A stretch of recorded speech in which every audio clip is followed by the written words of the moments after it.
The vacuum of space did not care for war. It was the perfect dumping ground. An indifferent graveyard that held the shattered bones of ships with cold impartiality. Around the border station, known as Haven Spindle, the local asteroid belt had become a tomb.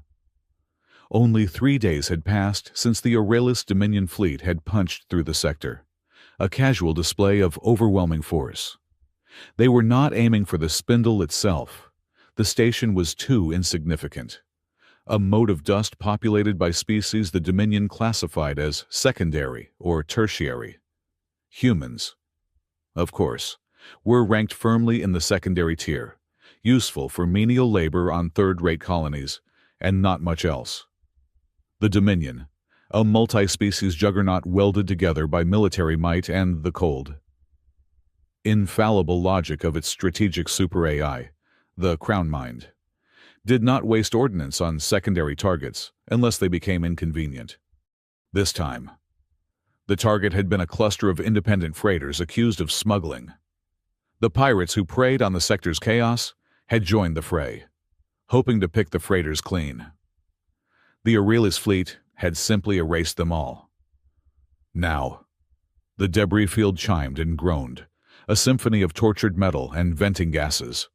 Tiny rescue craft, civilian vessels jury-rigged with searchlights and cutting lasers, flitted between the larger pieces of wreckage.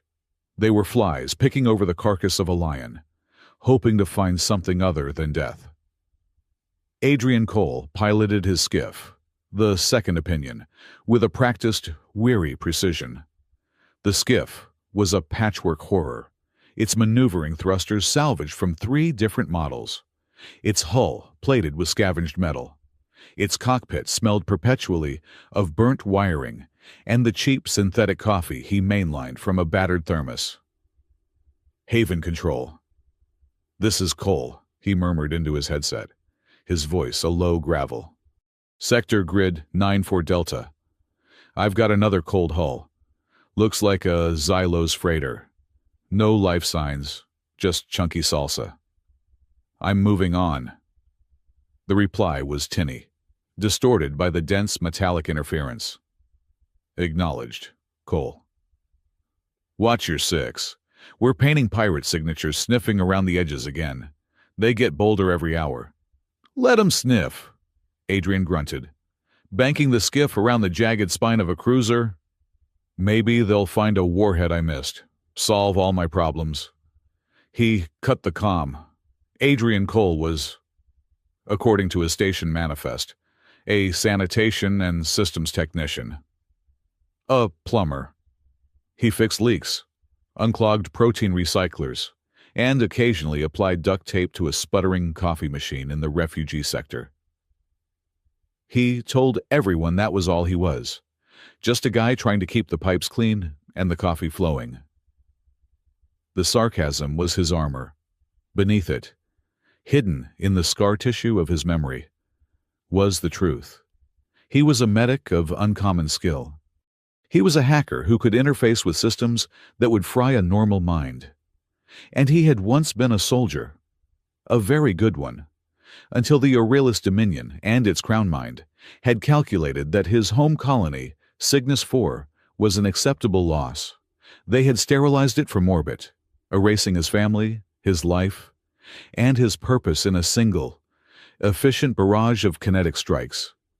His hatred for the Dominion was a cold, dense thing, a singularity he carried in his chest. But after the war, after he had seen enough death to last 1,000 lifetimes, he had taken a new oath, not to a flag, or a species, or a god, but to himself.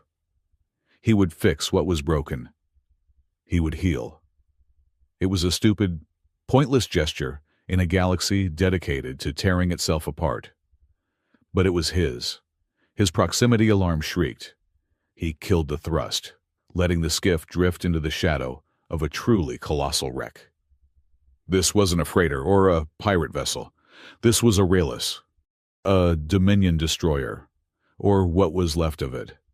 The ship was torn almost in half, a catastrophic wound that suggested an internal explosion. not just external weapons fire. Well, well, Adrian muttered. Look at the big dog. Bite himself in the ass. His long-range scanners were useless, fried by the lingering energy signature. But his short-range bioscanner, a piece of medical tech he'd illegally bolted into his dashboard, flickered. A faint, impossibly faint signal. You have got to be kidding me. He eased the second opinion closer, docking clamps grabbing onto a buckled strut of armor. He cycled the airlock, grabbed his rescue kit, a battered canvas bag filled with cutting tools and medical supplies, and stepped out onto the hull. The ship was a nightmare. Decompression had flash-frozen bodies to the bulkheads. The air smelled of ozone and cooked meat. He moved with a speed that belied his grumpy mechanic persona. His movements economical and precise, the muscle memory of urban combat flowing back into his limbs.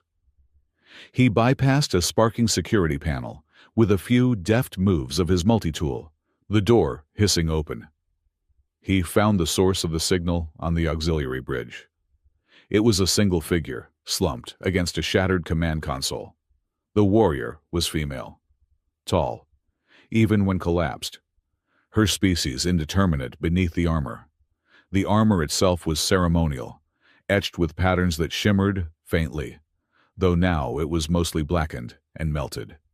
He knelt, his medical scanner humming. She was alive. Barely. Multiple fractures, internal bleeding, severe plasma burns, and a shard of the console itself embedded deep in her abdomen. A dozen ways to die, all competing for first place, and then he saw it. On her breastplate, beneath the char, was a piece of metal that had survived. It was a fragment, but the shape was unmistakable. A stylized sunburst with a saber crossed behind it. He had seen it on 1,000,000 propaganda broadcasts.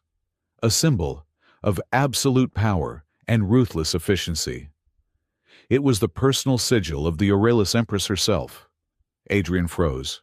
His hand, which had been reaching for a trauma pack, stopped inches from his bag. Empress Seraphine Kale. The architect of the Dominion's expansion. The woman who signed the orders. The woman whose ships, guided by the cold logic of her crown mind, had turned Cygnus 4 into glass and ash. His parents. His little sister, Alara. Their faces flashed behind his eyes, not as he remembered them, but as he imagined their last moments, fire and suffocating dust. The hatred he carried, that cold singularity, suddenly went supernova. It burned in his throat, a bile of pure, unadulterated loathing. He could just leave, walk away, let the vacuum and her wounds finish the job. It would be justice. It would be vengeance. It would be easy. He looked at her face. It was alien, strong-boned, with skin the color of pale violet. But it was contorted in pain, not malice. She was just bleeding, like anyone else. His oath, his stupid, self-imposed, meaningless oath. Heal what is broken. Damn it, he whispered, the words ragged. Damn it all to hell. He looked at the dying woman, then at the ghosts of his family. The rage was still there, a living thing. But something else was there too, the stubborn, irrational core of him that had survived the war, the part that refused to become the monster he was fighting. With a growl, he took his cutter and precisely, brutally, excised the fragmented crest from the armor. The metal was hot, searing his glove. He shoved the piece deep into his pocket, a burning coal against his hip. "You're nobody," he grunted at the unconscious warrior. "Just another refugee. Probably some high-ranking bodyguard who got lucky with her armor." He was lying to himself, and he knew it. But the lie was necessary. It was the only way he could do this. He worked fast. He stabilized the shard in her abdomen, applied sealing foam to the worst of the plasma burns, and injected a broad-spectrum painkiller and stimulant enough to keep her heart beating, but not enough to wake her. He slung her over his shoulder in a fireman's carry, the weight of her armor nearly buckling his knees. She was heavy, dense, built for war. Getting her back to the skiff was a blur of controlled desperation. He strapped her into the passenger crash couch, which groaned under the combined weight.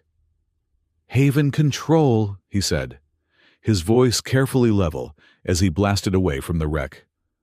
"Cole, I found one. A survivor. Alien female, critical condition.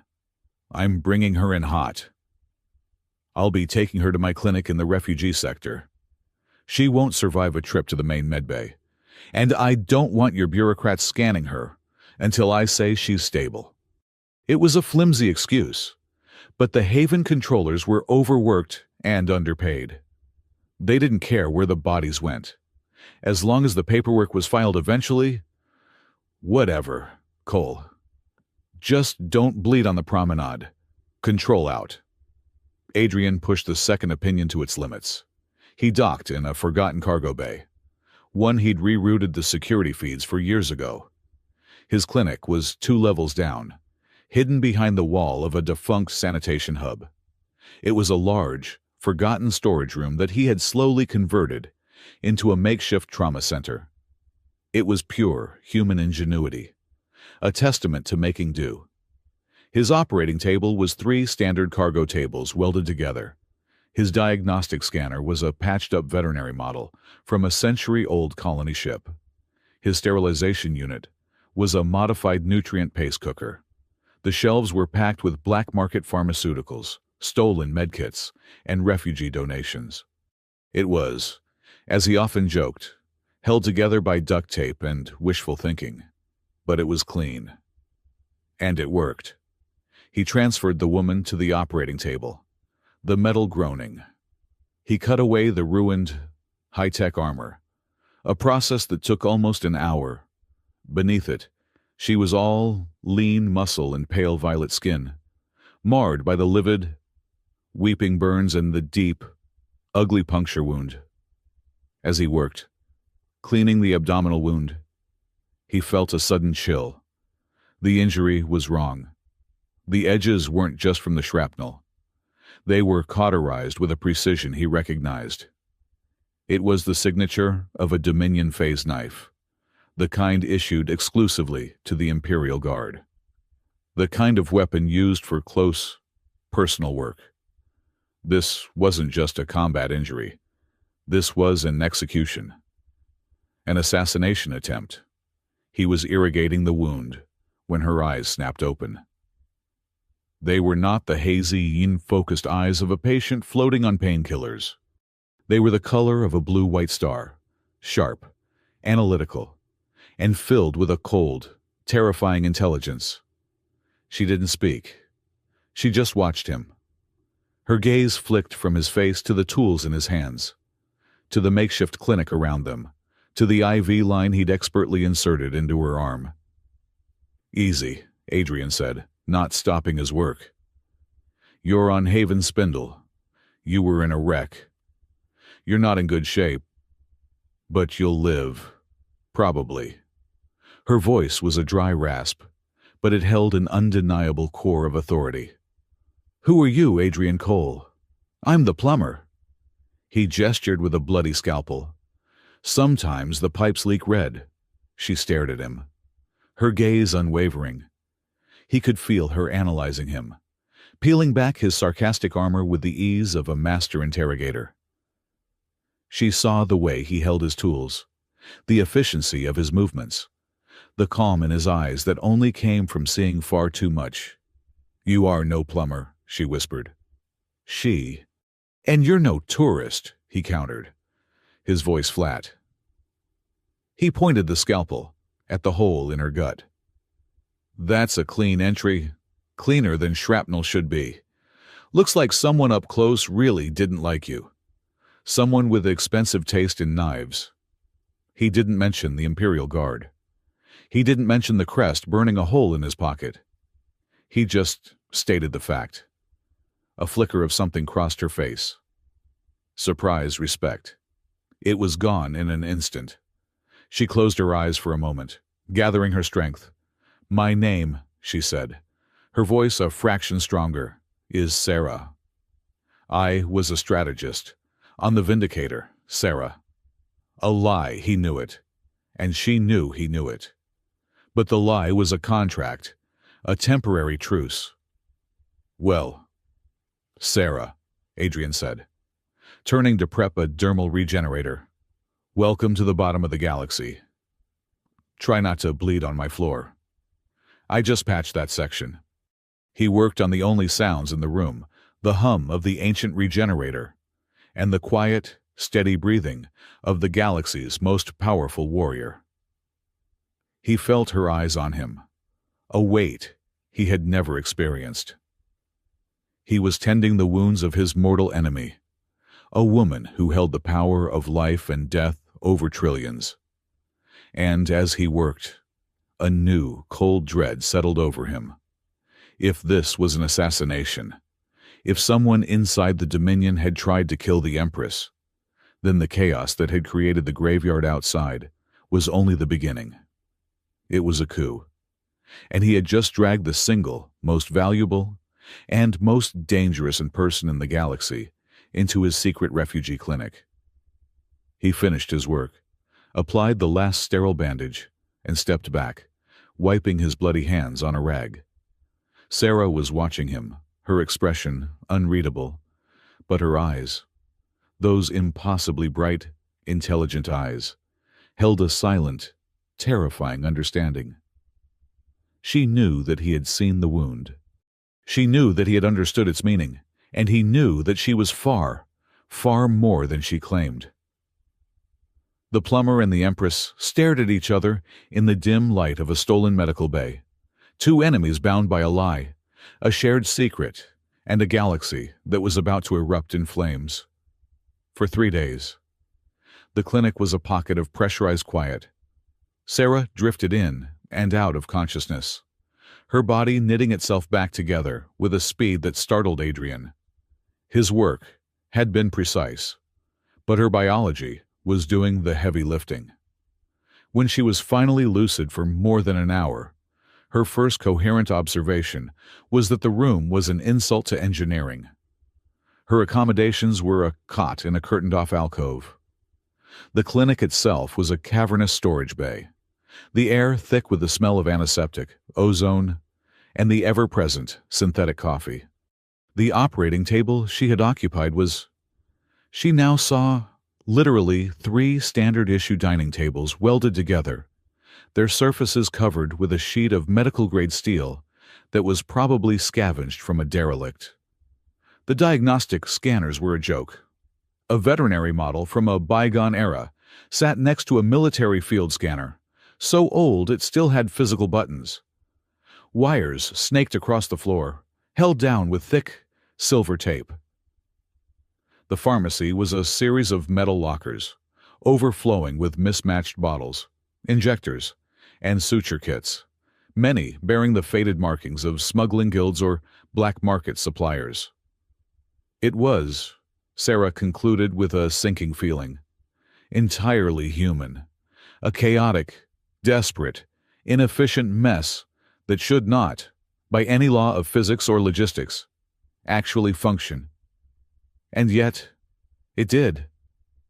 A curtain snapped back, and a human woman strode in, radiating an energy that was the polar opposite of Adrian's grumpy exhaustion. She wore a stained leather pilot's jacket, her dark hair pulled back in a tight bun. She was chewing on a stimulant stick and glaring at a data pad. "Cole," she yelled, not noticing Sarah was awake. "I got your shopping list." "That stabilization gel cost me 3 times the usual. And the catalytic converters you wanted for the life support recycler, I had to trade my favorite wrench for them. You owe me." Big Adrian emerged from a small alcove that served as his office, holding 2 mugs of the noxious coffee. He handed one to the pilot. "You say that every time, Kara. And you always get your cut. Did you get the plasma regulators?" Yeah. They're in the cargo bay." Kara Reyes finally spotted Sarah. Her eyes widened, taking in the pale violet skin and regal features. Well, hello. Who's the new decoration? You finally found one that survived your cooking. This is Sarah. A stray from the wreck, Adrian said, his voice flat. He nudged a diagnostic scanner toward Sarah's cot. Sarah. This is Kara. She's my delivery driver. Tries to overcharge me, but her piloting is almost adequate. Almost adequate. I flew this junk through a cloud of active mines while sipping a latte. You ungrateful plumber. And this stray, Kara said, looking back at Sarah. Looks expensive. Dominion high tier. You know the bounty on those. She's a patient. Kara, not cargo. Adrian's voice was soft, but it cut through the room. And Kara's mercenary smile faltered. Right. Fine. Patient. Kara took a long sip of her coffee and winced. Ugh. How do you drink this? It tastes like regret. Anyway, the stuff's in Bay 4. I'm going to go see if I can win my wrench back. Don't break your new toy. She vanished as quickly as she had appeared. Sarah watched her go, processing. This was his staff, a reckless smuggler. Her question was answered when a new figure glided into the room. This one was not human. He was a Xylopian, a tall, thin, amphibian-like being with six-fingered, delicate hands and large, multi-lidded black eyes. He moved with silent, fluid grace, adjusting a drip bag on another cot. Her vitals are anomalous, the Xylopian observed. His voice a series of smooth, melodic clicks. He looked at Adrian. Her cellular regeneration is operating at 240% above baseline for any known humanoid. This is excellent. May I catalog the healing process? The data would be invaluable. No. Nask. You may not catalog the patient. Adrian sighed. You can, however, change her saline drip and stop trying to trade my medical scans for collector's items on the deep net. A pity. Nask clicked, turning his large eyes to Sarah. He is very protective of his junk. Humans are inefficient hoarders. They attach emotional value to obsolete data. He held up a fresh injector. I am Nask. I am the clinic's technician and nurse. This is a mild analgesic. Please do not move. He administered the shot with unnerving precision. Sarah found herself cataloging the operation. A grumpy human ex-soldier with advanced medical skills. A loud-mouthed smuggler pilot, and a clinical alien nurse. This was not a clinic. It was a collection of lost parts. Over the next few days, as her strength returned, Sarah's world dissolved. The clinic was not just for her. It was the only medical care for the entire refugee sector of Haven Spindle. The curtains around her cot were the only things separating her from the daily tide of misery. She saw a Cregan family, their scaled hides blistered with plasma burns, the mother whispering a low, keening song.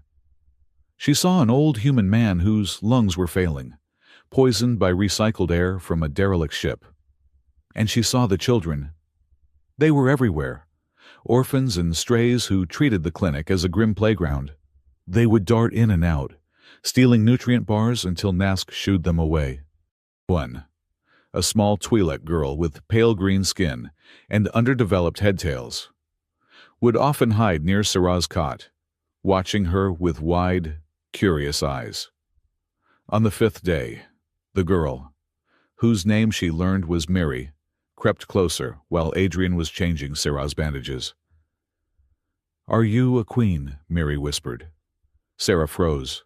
She, who had commanded fleets and dictated terms to entire solar systems, was silenced by a child. She looked at Miri, and for the first time, truly saw her. The girl was missing her left leg from the knee down. In its place was a crude, functional prosthetic, a mesh of pistons and metal plating that was clearly scavenged. It was Adrian's handiwork. She recognized the welding. "Why would you ask?" That Sarah's voice was rough. "Because you're tall," Miri said, as if it were obvious. "And you look sad, like my mom did, before the Aureli ships came." She pointed to her leg.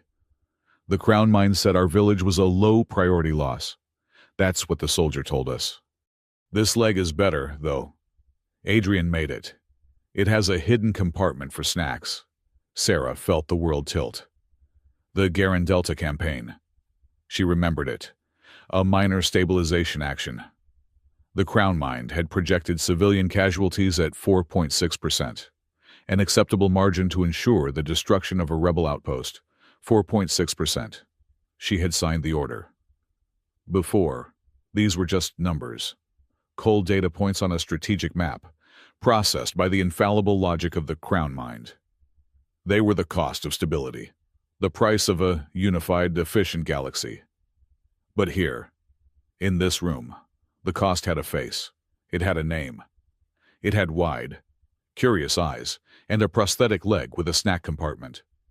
Sarah looked away from the child, a cold sickness rising in her throat. She stared at the cracked ceiling, the duct-taped wires, the absolute human chaos of the room. This was the collateral damage. These were the secondary and tertiary species. She had never given a second thought.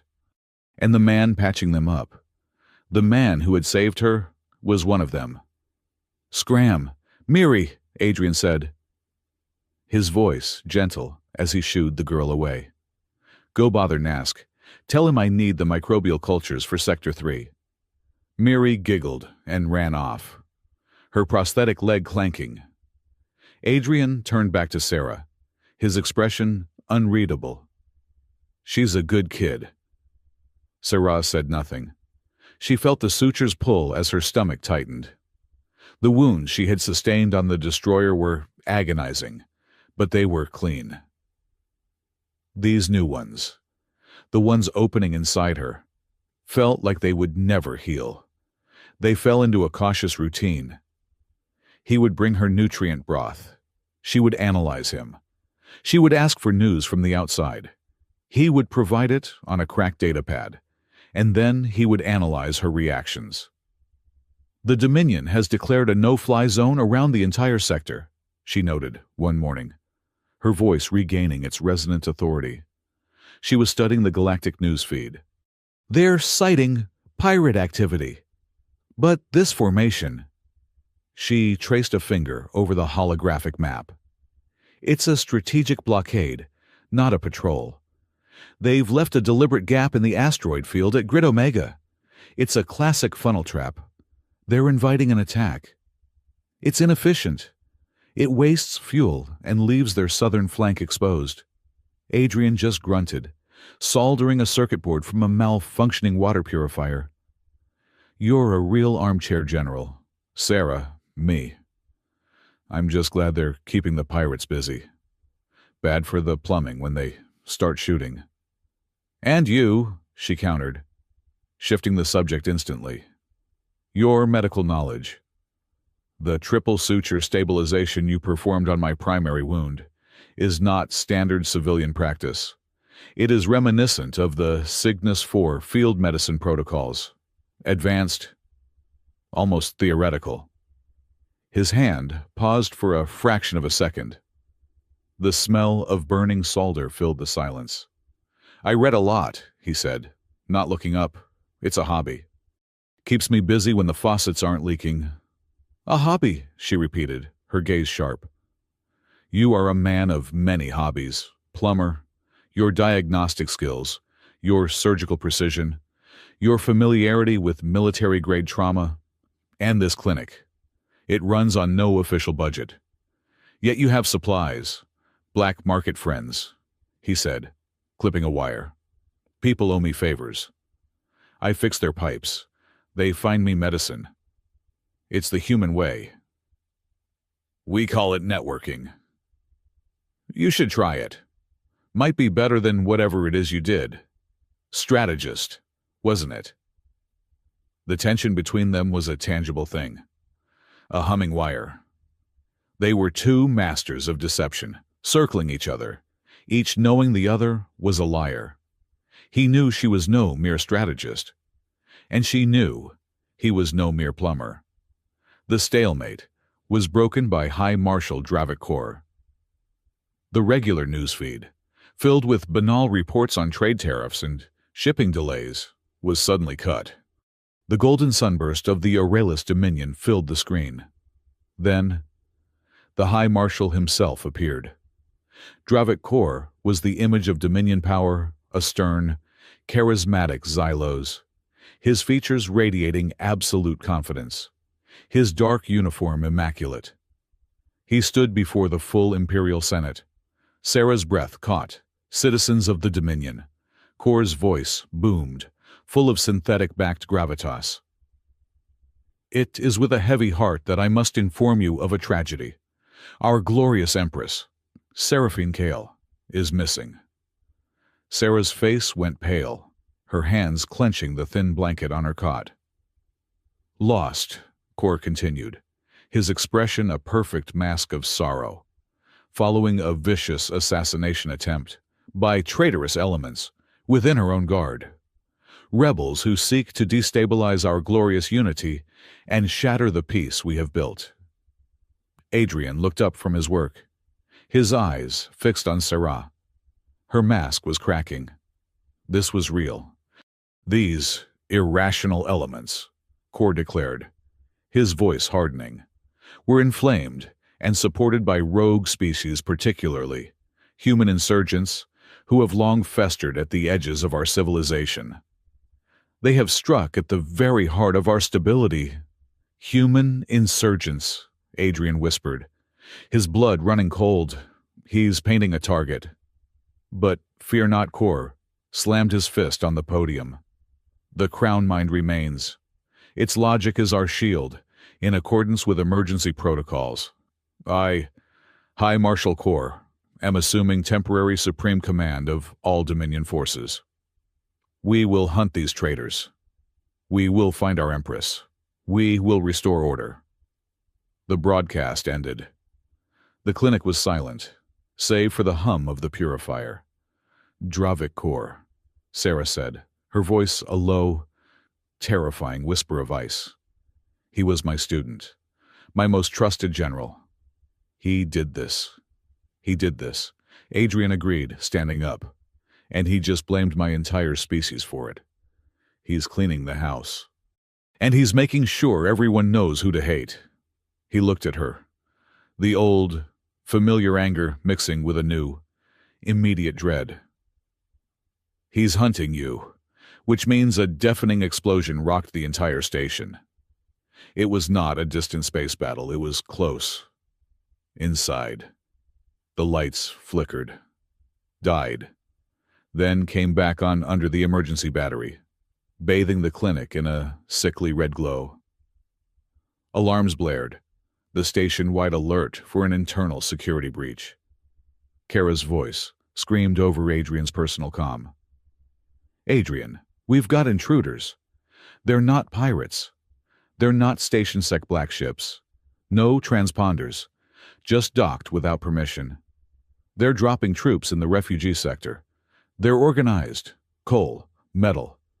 They're sweeping the levels, asking for a royal target. Adrian snapped into a new form. The grumpy plumber vanished, replaced by something cold and fast. Nask, he barked. The Zalopian was already moving, his usual clinical calm replaced by focused urgency. Get the patients into the shielded safe room. Miri, you help. Get everyone bar the door from the inside. Do not open it for any reason. Understood. Nask clicked, already hurting the terrified Cregan family. Adrian turned to Sarah. She was already pushing herself off the cot, her hand gripping the metal frame to steady herself. Her wounds were healing, but she was far from battle-ready. Can you stand? He asked. I can fight, she hissed. You're the target. You're a liability, he shot back, grabbing his medical bag and throwing it onto a supply shelf. Stay here. Stay down. And stay out of my way. The clinic door hissed open. Two soldiers in matte black armor, devoid of any insignia, stepped in. Their helmets were sealed, opaque visors scanning the room. They raised high-energy rifles. "Target is not here," the first one said. Its voice a synthesized growl. "Find her. Eliminate the witnesses." He raised his rifle, aiming center mass at Adrian. Sarah saw it happen in the fractured seconds of combat. She prepared to launch herself from the cot, to use her own body as a shield, to buy what seconds but Adrian moved. He was not a plumber. He was not a doctor. He was a phantom. He didn't charge, he flowed. He crossed the 5-meter distance in an instant, his left hand deflecting the rifle barrel upwards just as it fired, sending a bolt of plasma sizzling into the ceiling. His right hand, fingers rigid, struck the soldier's armored throat. It was not a human blow. It was a precise, devastating strike, delivered with impossible speed and force. Sarah heard the crack of the helmet's internal seals. The second soldier pivoted, but Adrian was already inside his guard. He disarmed the soldier with a fluid. Brutal joint lock. Sarah heard the snap of an elbow joint and snatched the rifle from his grip. Using the first soldier as a shield, he fired a single, controlled burst into the chest of the second. A third soldier appeared in the doorway. Adrian didn't hesitate. He dropped the rifle and engaged hand-to-hand. It was not a brawl. It was an execution. Sarah watched, her mind a supercomputer of strategic knowledge, analyzing the movements. Palm strikes the visor, shattering the opaque lens. A follow-up strike to the now exposed optical sensor. An elbow to the side of the helmet, disrupting communications.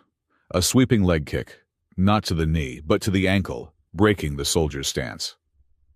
As the soldier fell, Adrian brought a rigid hand chop down on the exposed power pack. The soldier collapsed, armor sparking, and died. Sarah's blood turned to ice. She knew those movements. They were not standard military.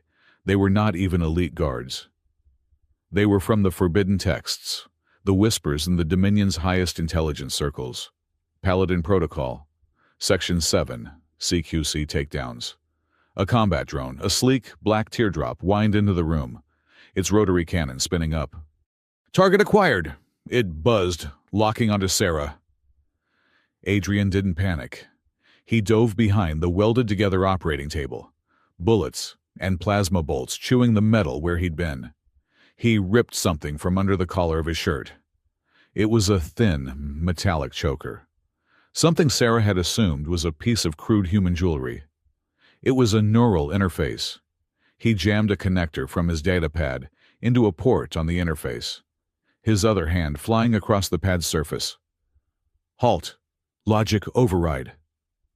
The drone buzzed, its cannon still aimed at Sarah. Adrian's eyes were closed, sweat beading on his forehead. He was fighting the machine with his mind. Sarah watched, awestruck. He was interfacing directly, bypassing layers of security with a speed she had only seen one other intelligence achieve the crown mind. The drone whined, a high-pitched, tortured sound. It spasmed in mid-air, then pivoted. It turned 180 degrees and unleashed its full payload back out the doorway, into the hallway, at the advancing footsteps of the other soldiers. Screams and the sound of tearing metal filled the air. Adrian opened his eyes, breathing hard. He ripped the interface from his neck, a red, raw burn mark left behind. He slumped against the wall. "Get back," he panted at the drone, which now hovered protectively in the ruined doorway. He looked at Sarah, who was staring at him, her imperial composure completely gone, replaced by an expression of pure, unadulterated shock. "You," she whispered. "I told you," Adrian panted, wiping blood and sweat from his face. "The plumbing around here, it's complicated." The station's internal security forces finally arrived, their sirens wailing. The fight was over. The Black Ops team, or what was left of them, retreated, leaving their dead. They had failed to retrieve the target, but they had gotten their confirmation. The Empress was here, later. The clinic was quiet again. The bodies were gone. Adrian had welded the door shut. Nask was tending to the terrified, but unharmed, refugees in the safe room. Then, the final blow came. Another broadcast. Core. Again. This one was not to the Senate. It was to the galaxy. His face was cold, devoid of the false sorrow. This was the face of the Crown Mind's will. The traitors have been located, he announced. The rogue royal element in her madness has taken refuge on a secondary class station. Haven Spindle. Adrian and Sarah locked eyes. The lie was gone. Any station, port, or planet, Core declared, his voice the judgment of a god. Harboring this fugitive will be deemed an active participant in this rebellion. They will be subject to full sterilization protocols as calculated and advised by the Crown Mind. You have 24 standard hours to surrender the fugitive. The fleet is en route. The screen went black. The silence in the clinic was absolute. Haven Spindle, a place of refuge for the galaxy's forgotten, was now a target. 500,000 souls, all to be incinerated because Adrian Cole had decided to honor a stupid, personal oath. Kara's voice, shaking, came over his comm. Adrian. He's talking about us. He's going to send the fleet. He's going to burn the spindle for her. Adrian looked at Sarah. The Empress. The woman who had destroyed his world. He had saved her life. And in doing so, he had just doomed his own. The red emergency lights of the clinic painted everything in the color of fresh blood. The 24-hour deadline wasn't a threat. It was a death certificate. Panic was a luxury none of them could afford. We can't stay, Adrian said, his voice a low, hard command. The plumber was gone, replaced by the soldier, Kara, the vagabond. How long does it take to prepare for launch? Kara, who had run back to the clinic, was pale. Prep. She's prepped. She's always prepped. That's how I stay alive. But where do we go? Adrian, the fleet is coming. There's nowhere to go.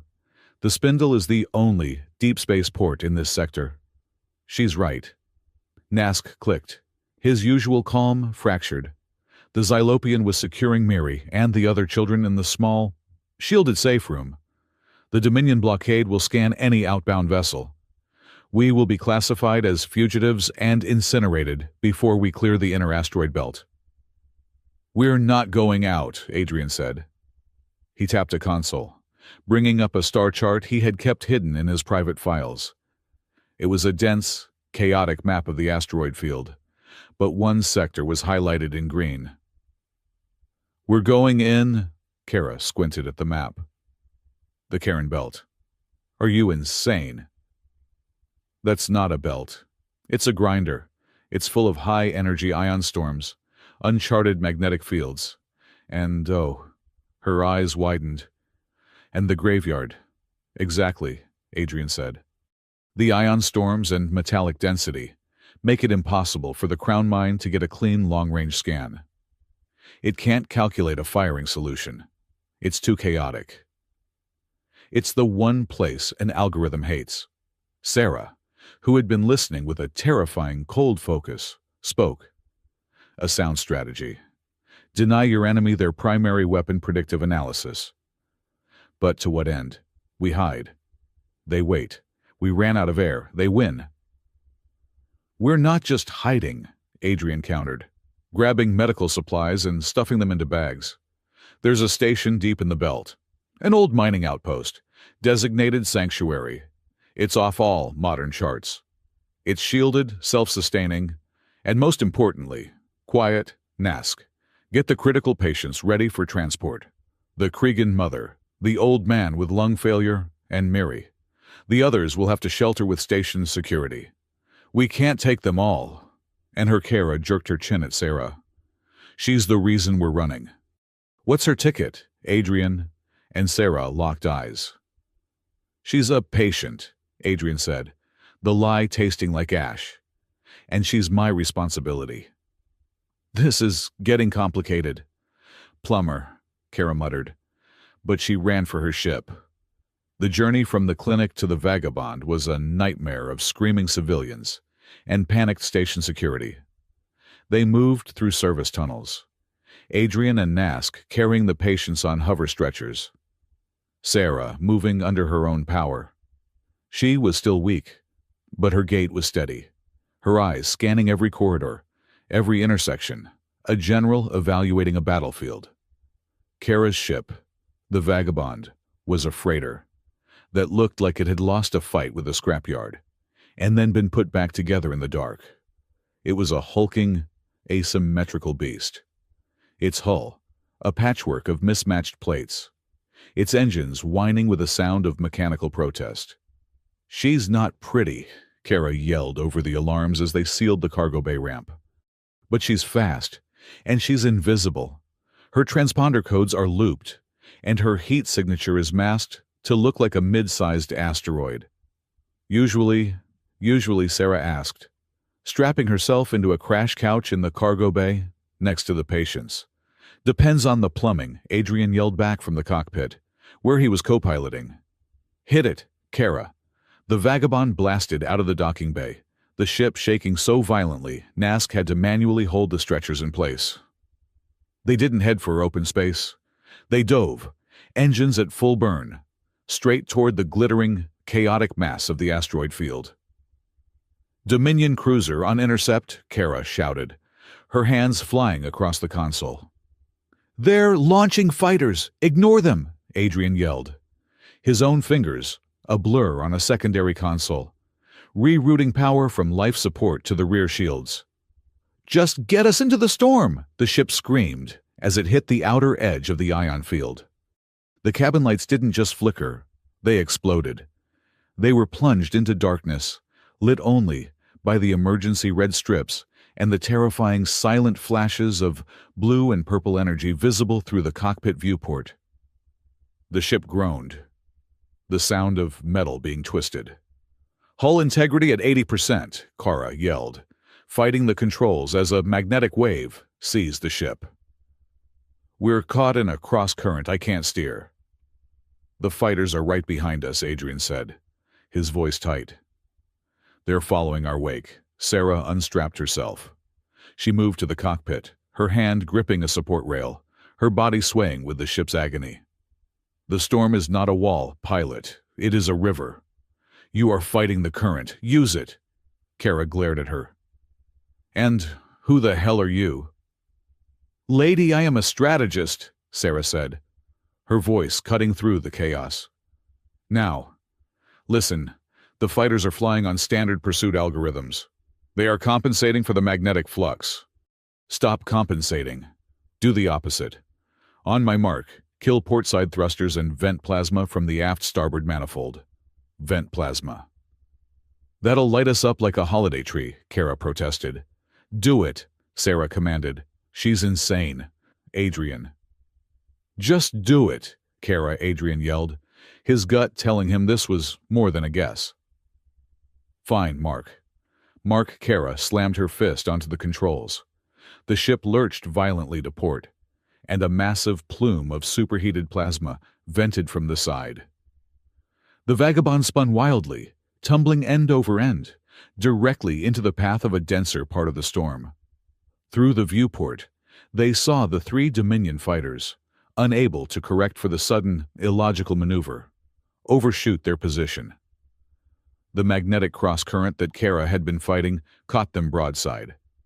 They were flung like toys into a massive, tumbling asteroid, disappearing in 3 silent, brilliant flashes. Kara stared, her knuckles white on the yoke. Holy shit.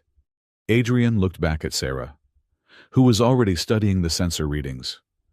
That was one hell of a hobby, he said. There's no time, Sarah said, ignoring him. That maneuver has shredded our heat mask. We're broadcasting. Look, the main screen flickered, showing the debris field around them. It was the graveyard of the previous battle. But it was not empty. Dozens, then hundreds, of red lights were activating, converging on their position. "What are those?" Kara asked, her voice small. "Salvage drones," Adrian said, his blood running cold. "Automated scavengers. They think we're fresh salvage. They're running on a collective AI." Nask clicked from the cargo bay, his voice trembling as he read the data. "They are classifying us as a high-value metal and energy source. They are not hostile, in a military sense. They will simply disassemble us." Heavy clangs echoed through the hull. Cutting lasers, small, but numerous, began to crisscross the viewport. "I can't shake them," Kara yelled. "They're everywhere. They're latching onto the hull." "Their logic is simple," Sarah said, her mind working with terrifying speed. "Acquire valuable material. They operate on a shared network. One master node directs the nearest drones to the highest priority target." "So we blow up the master node?" Kara asked, firing thrusters in short, desperate bursts. "No," Sarah said, looking at Adrian. "We give them a better one. Plumber, your neural interface. You used it to hack the Black Ops drone." "That was one drone, linked to a simple fire control system," Adrian protested, the burn on his neck stinging. "This is a decentralized collective. I can't fight all of them."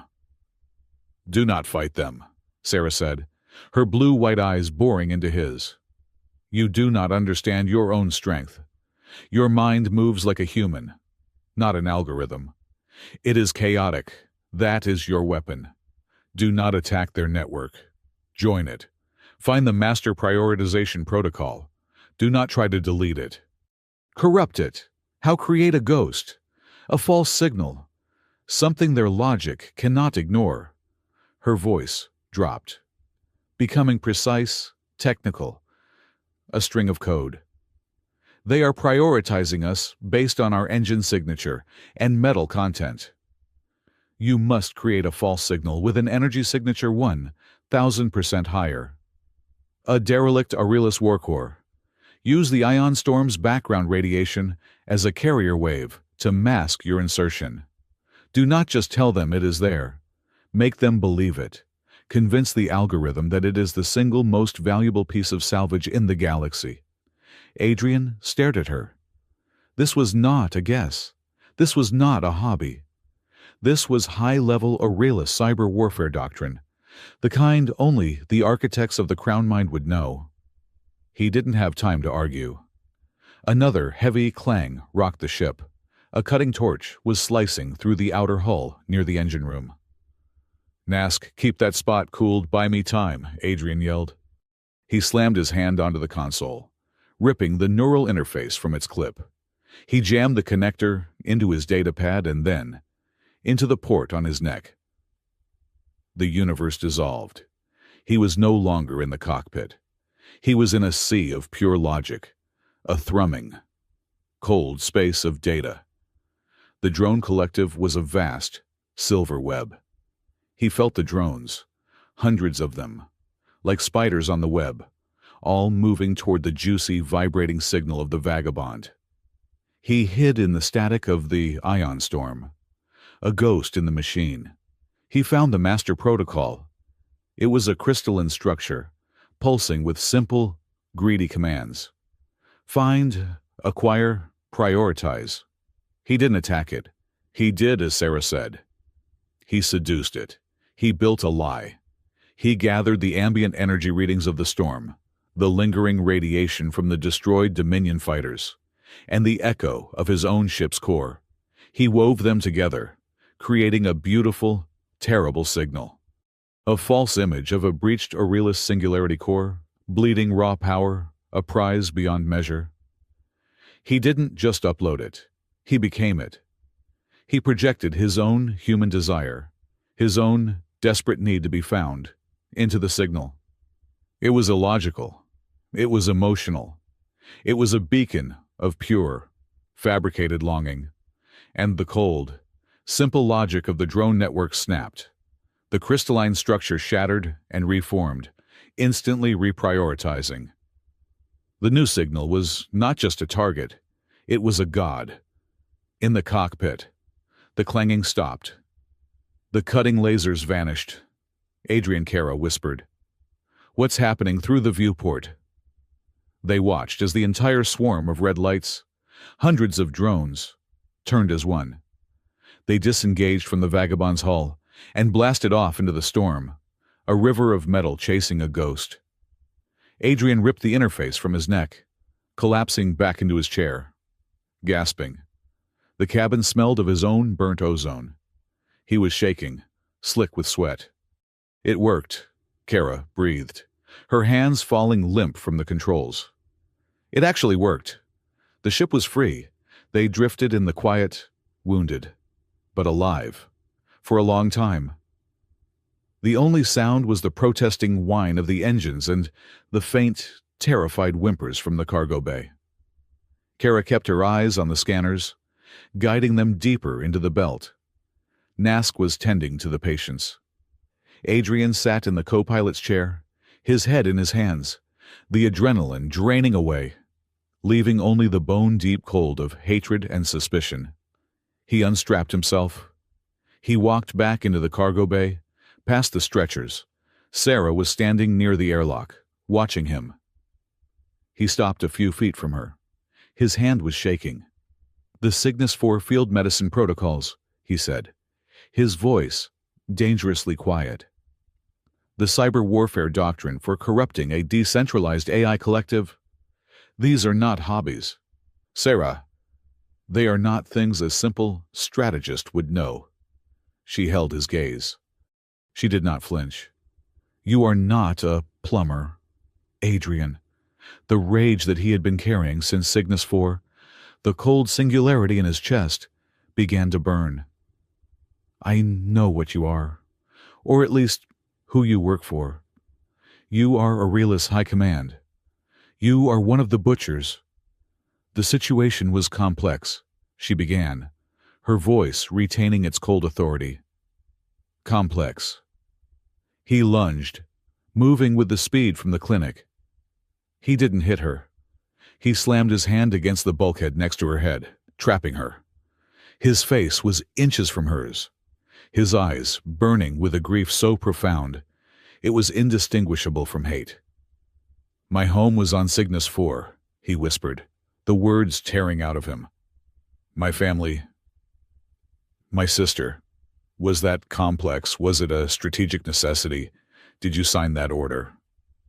"Sarah, did you look at the casualty projections and decide that 4.6% was an acceptable margin?" He had grabbed the words from Miri, and now he was using them as a weapon. Sarah's composure finally broke. He saw it. A flicker of genuine shock. A shadow of something. Guilt as she faltered. "Who are you?" he snarled. Sarah looked at this man. This human. He was trembling with a rage that could power a star. Yet he was holding himself back. He could kill her. Right now. He had the skill, the strength, and every possible justification. And he was not doing it. She made a calculation. The truth. A part of it. It was the only currency she had left. "My name is Seraphine," she said, her voice low and steady, regaining its iron. "I am not a strategist. I am the grand strategist of the Aurelius Dominion. Or I was. The fleet you saw the Vindicator was my flagship." Adrian's hand tensed, his knuckles white. "Dravik Kor was my protege," she continued, her eyes as hard as diamonds. "He engineered this. He sabotaged my ship from within, using Imperial Guard loyal to him. That wound you healed was from his personal blade. He needed me gone, so he could seize control of the Crown Mind. He destroyed my fleet and blamed it on human terrorists to justify his coup and consolidate his power." She was telling the truth. He could feel it, a version of it.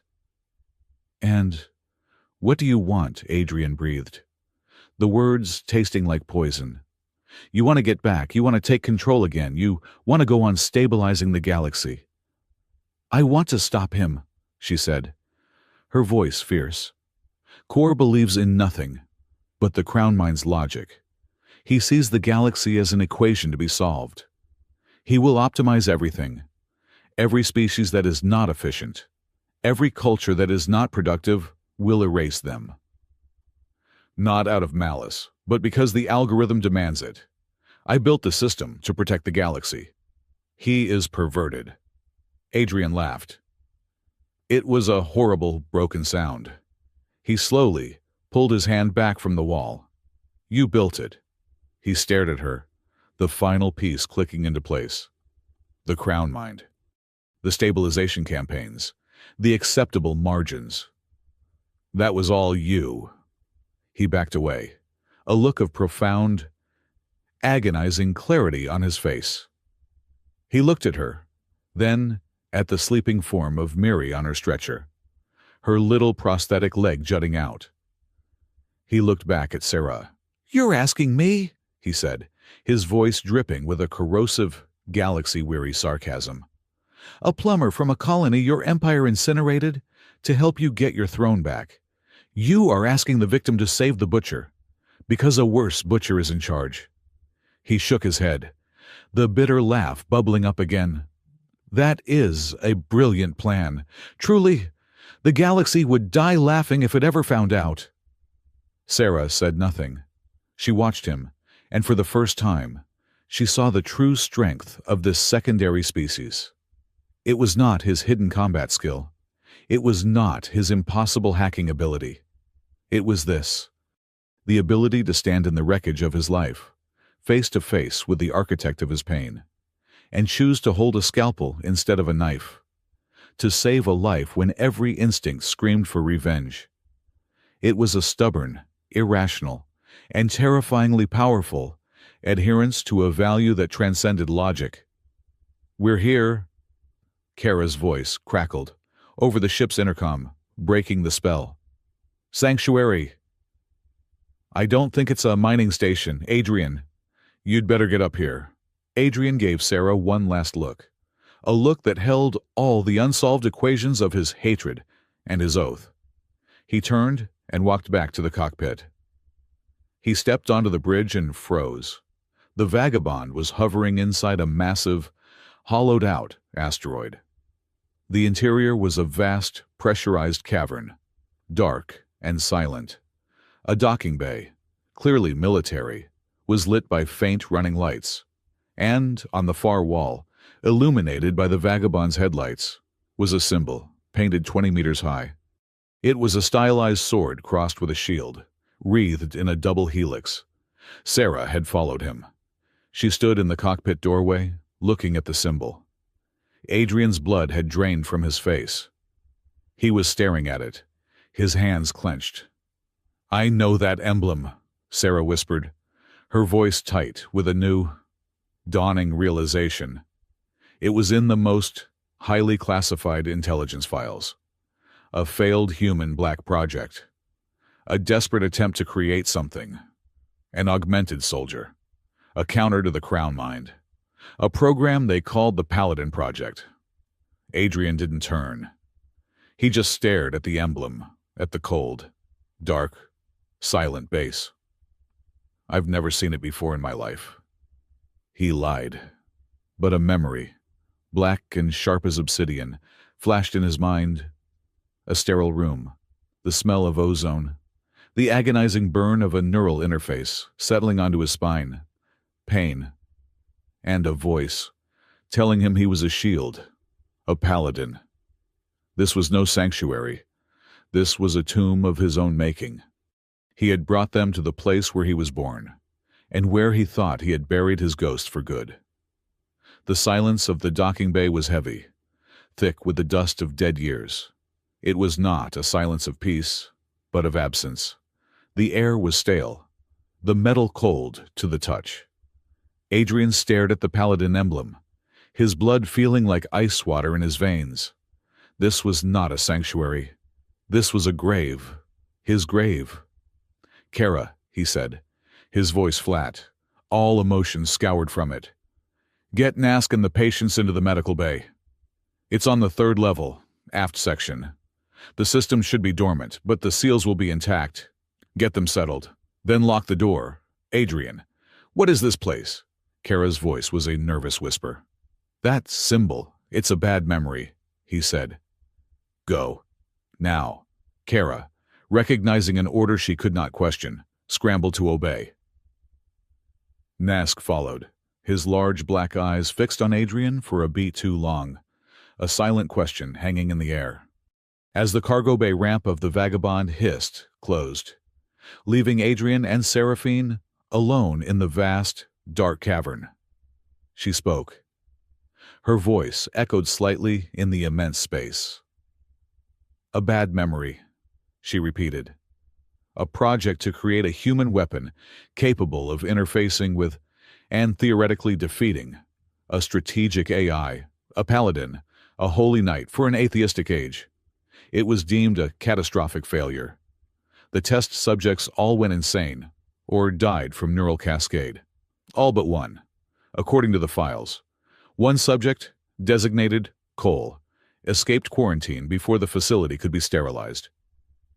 You, Adrian, finally turned. He looked at her. The woman he knew was the grand strategist, the butcher of his people. "The files," he said, his voice a low growl. "You've read them." "Only the highest level summaries," she admitted. Dravik Kor was obsessed with the project. He saw it as the one true threat to the Crown Mind's supremacy.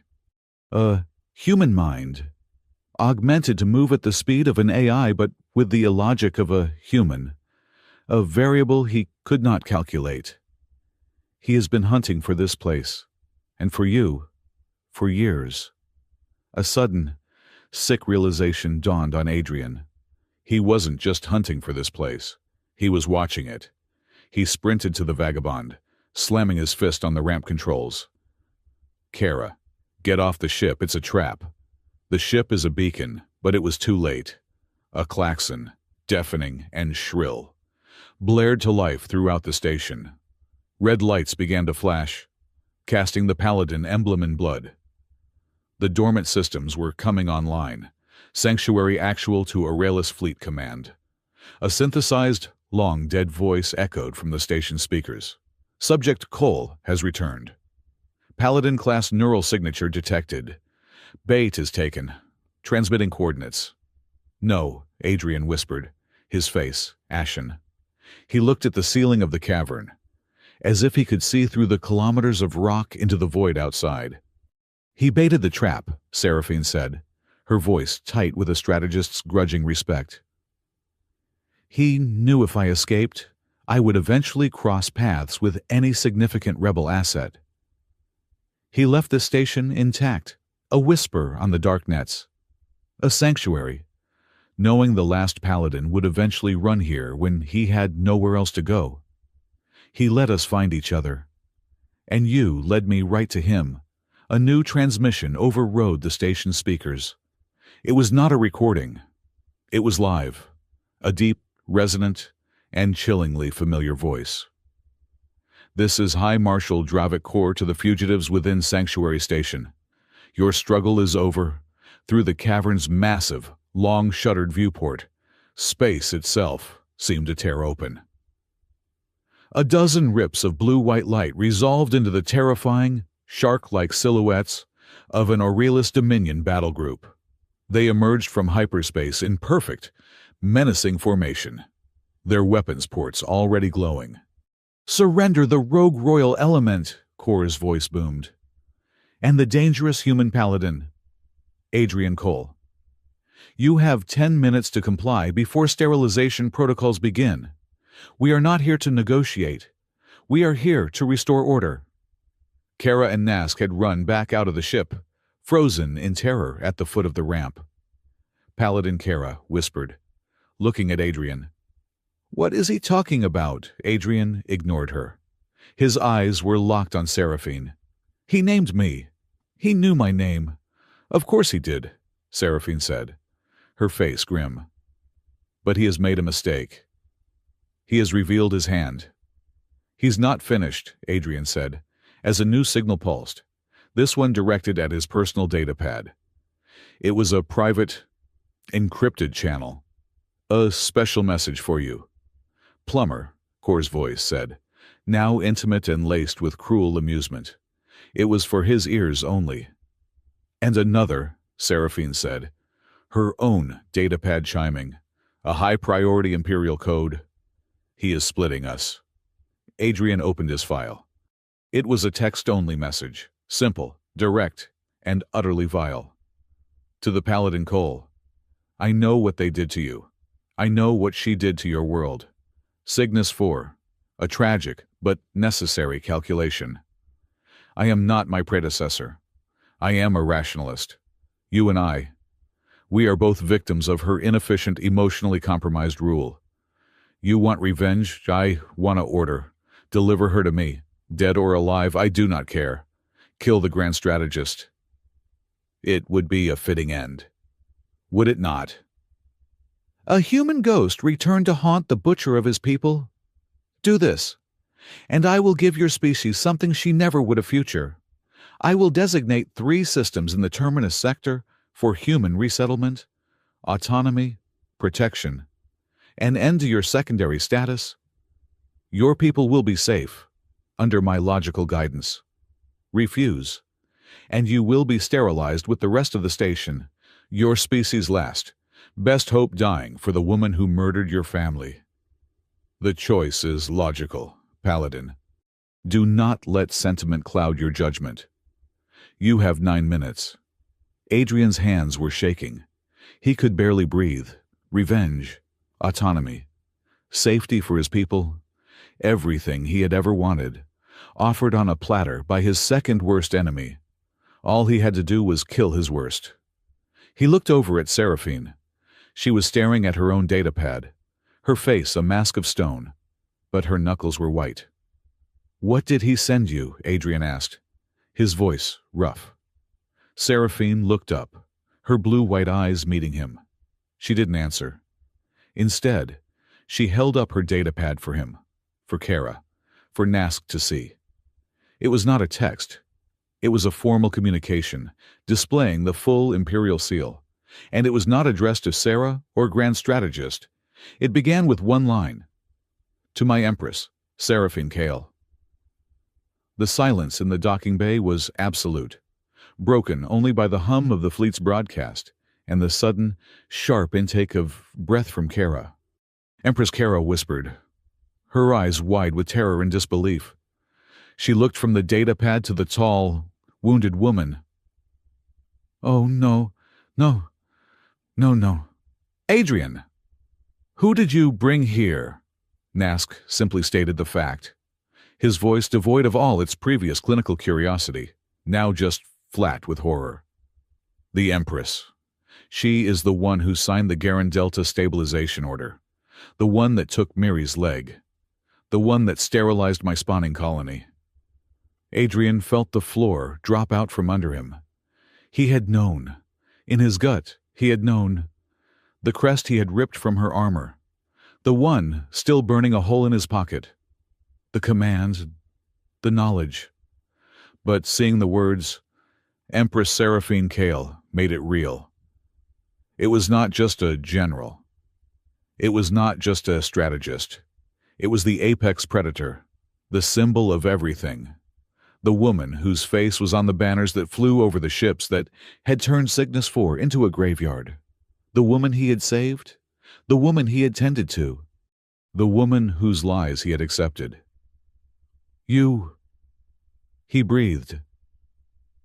The word was not a question. It was a verdict. All the hate, all the grief, all the cold, buried rage of the last 10 years erupted. He was no longer a doctor. He was no longer a plumber. He was the ghost of Cygnus 4, and his murderer was standing right in front of him. He lunged. This time he did not stop. He moved with the full, terrible speed of the Paladin. He crossed the distance between them in less than a heartbeat. His hand, rigid as a blade, aimed not at her throat, but at her heart. She met him. She didn't try to block. She deflected. She, wounded and unarmored, moved with a fluid, terrifying grace, intercepting his strike, redirecting his arm and spinning inside his guard. She was not a strategist. She was a warrior, the galaxy's most powerful, just as the rumors claimed. But Adrian was not just a warrior. He was a weapon. His mind was already compensating. He flowed from the strike into a joint lock. She broke it with a brutal elbow strike to his ribs that would have shattered a normal man's chest. He absorbed the blow, his augmented body screaming in protest, and drove a palm heel strike toward her face. She ducked under it, and for a half-second, they were frozen, chest to chest. His hand raised for another blow. Her body coiled to counter. They were locked in a dance of equals. "Was it you?" he snarled, his face inches from hers. "Did you give the order?" "Yes," she said, her voice clear and cold. Not a trace of a lie. It was. That one word shattered his rage, leaving a void. He hadn't expected the truth. He had expected an excuse, a justification, a denial. Not acceptance. Why his hand was still raised, trembling. "Because I believed it was necessary," she shouted, her imperial mask cracking, showing the raw emotion beneath.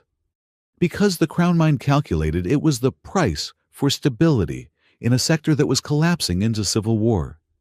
Because I trusted the logic. Because I believed a 4% loss was better than a 20% loss. Because I was a fool." She shoved him back, not with strength, but with the force of her words. Adrian stumbled, lowering his hand. "I sat on a throne of data," she confessed, her voice ragged, no longer an empress, but a woman confessing her sins in the face of her executioner. "I commanded fleets from a room where war was a series of predictive models and acceptable losses. I never saw the faces. I never saw Miri's leg. I never saw your home. I just saw the numbers. And I trusted them. I trusted the Crown Mind. I let a machine, a perfect, logical machine, make my choices for me. And it led to this. To Core. To Cygnus 4.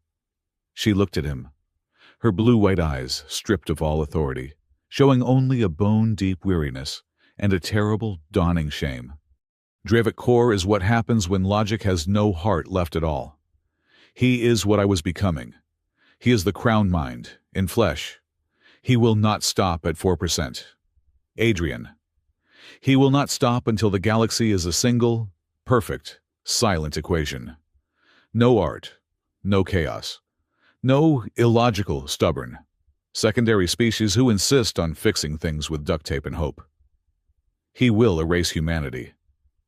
Not because he hates you, but because you don't make sense. She gestured to the datapad in his hand. He is offering you revenge. I know he is. It is the logical move. He knows you hate me. He knows what I did. He calculates that your desire for vengeance will outweigh all other variables. Prove him wrong. Adrian. She was not begging for her life. She was not begging for her throne. He is right. Kara's voice cut in, sharp and broken. She was holding a heavy plasma cutter from the Vagabond's repair locker, and it was aimed, shaking, at Seraphine. He's right. Give her to him. Adrian. Make the trade. He's offering us a home. He's offering us safety. This thing she took everything from us. From all of us. Kara, no. Nask clicked, putting a hand on her arm. No, Nask. She sterilized your people. You saw Miri. This is justice. Adrian looked at Kara's face, twisted in grief and rage. He looked at Nask, torn. He looked at Seraphine, who was watching him. Not as an empress, but as a defendant awaiting her sentence. And he looked at the message from Core. Revenge. Safety. Justice. He could do it. He could kill her right here. End the line of Kale. End the symbol of his pain. He could throw her body out of the airlock and broadcast it to Core. He would be a hero to his people. A butcher. But a hero. He would have his vengeance, but he would be doing it on Core's terms. He would be obeying logic. He would be the predictable, emotional human the Crown Mind calculated he was. He would be proving Core right. He would be trading one monster for another. And he would be validating the very system that said trading lives was an acceptable form of math.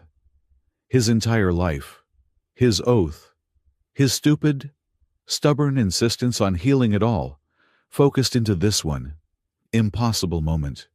The plumber, the doctor, the soldier, the paladin.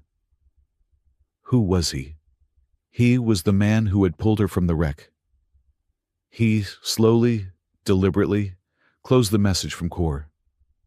He turned his back on Seraphine and faced Kara, his oldest friend. "Put the cutter down, Kara. Adrian, don't be a fool. This is our one chance," she cried, tears streaming down her face. "What chance?" he said, his voice quiet, but it filled the cavern. "A deal with the man who just tried to murder his own empress. A deal with the man who is using the Crown Mind as his personal sword. You think his promise of autonomy is worth anything. You think he won't recalculate our value the second we're no longer useful." He walked toward her, putting his hand gently on the plasma cutter. "I know her," he said, nodding toward Seraphine. "I've seen her. She's a butcher. She's a tyrant. She's the reason my family is dead." He paused, and his gaze hardened. "But she's also the first person I've ever seen in a position of power who has finally realized she was wrong." He looked back at Seraphine. "Core will never, ever be sorry. He will just be efficient." He took the plasma cutter from Kara's unresisting fingers. He turned to face the main speaker, the open channel to the fleet. "Core," he shouted, his voice echoing with a power that was more than human. "You have 5 minutes, Paladin," the High Marshal's voice replied, bored. "I've got a counteroffer," Adrian said. He could feel Kara's and Nask's eyes on his back. He could feel Seraphine's. "It's simple. You and your fleet. You turn around. You go home. You tell the galaxy you made a mistake. You resign." A cold, dead silence. Then, a low chuckle from the speakers.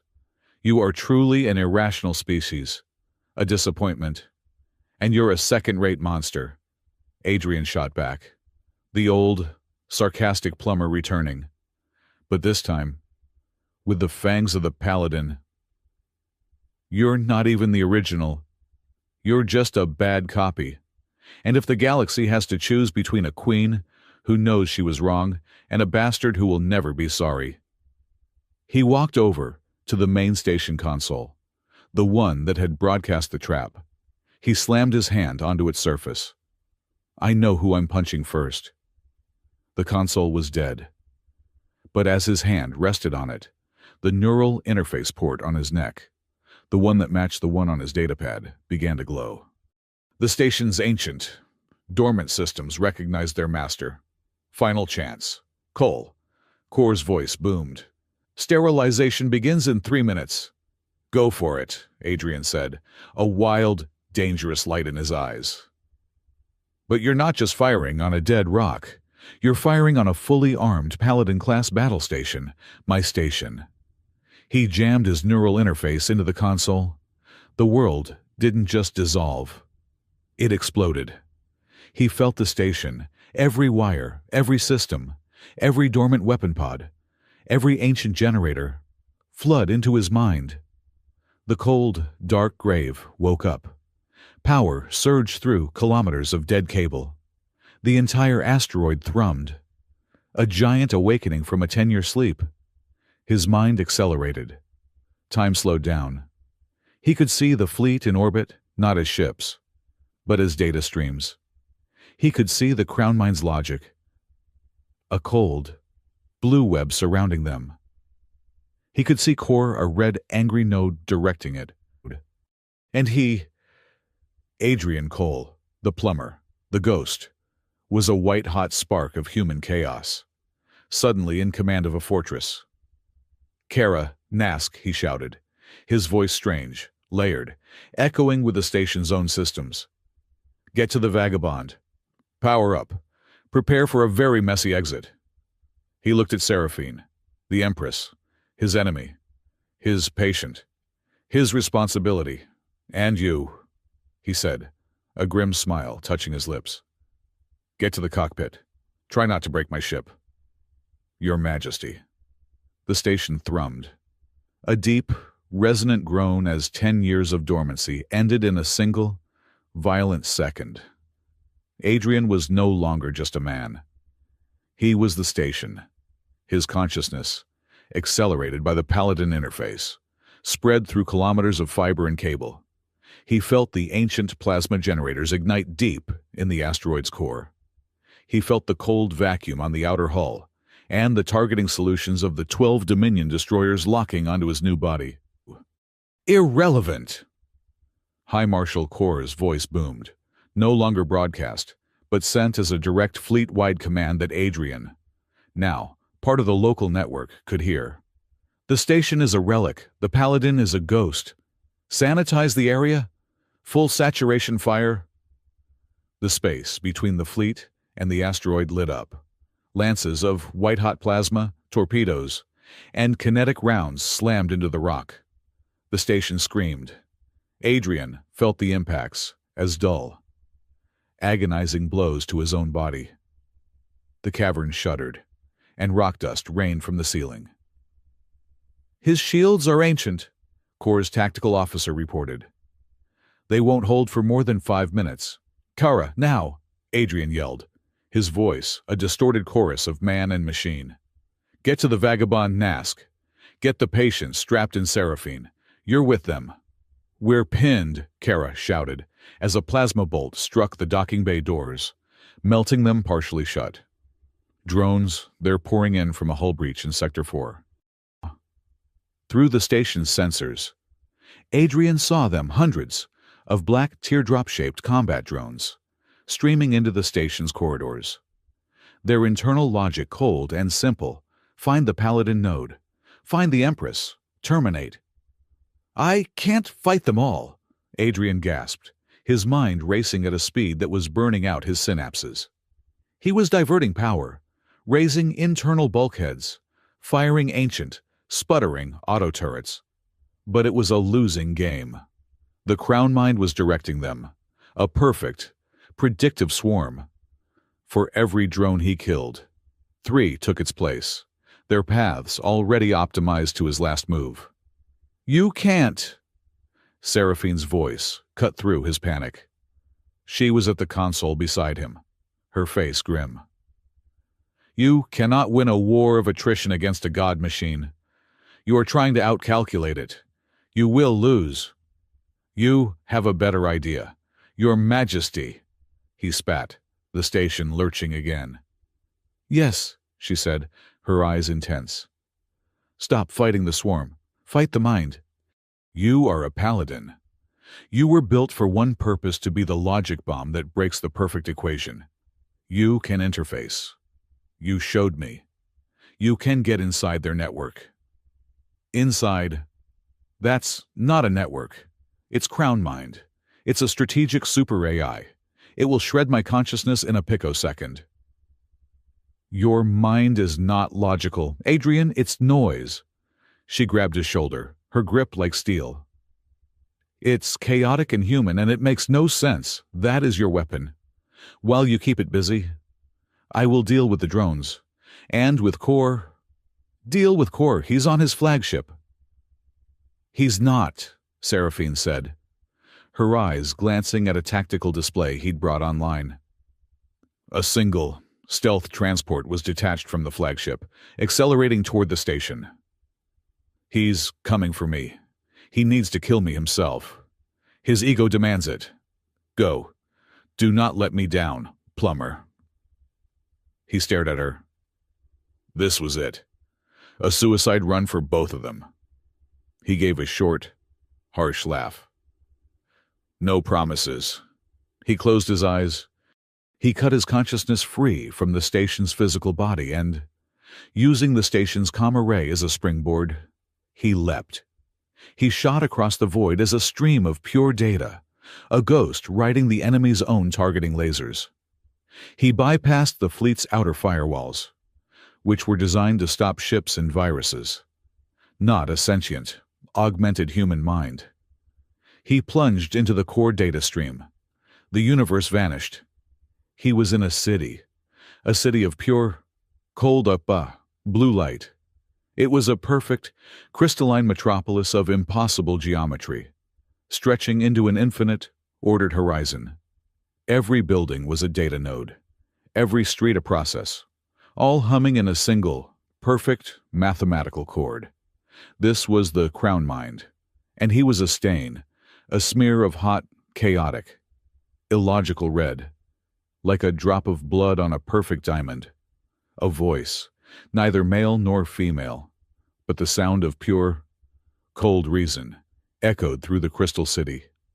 It was not a voice, but a direct implantation of logic into his mind. Entity unclassified.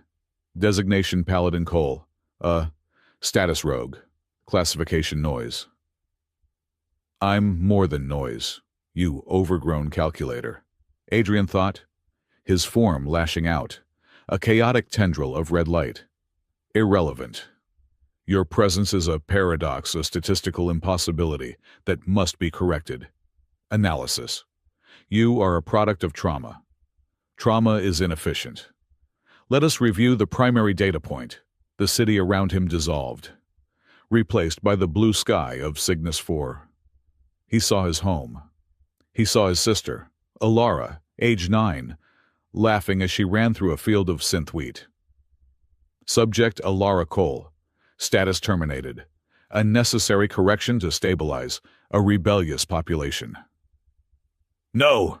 Adrian choked, the memory hitting him with the force of a physical blow. This is the source of your irrationality. The Crown Mind continued, its voice dispassionate.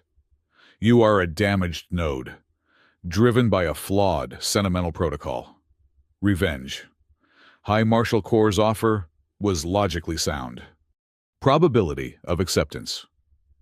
93.4%.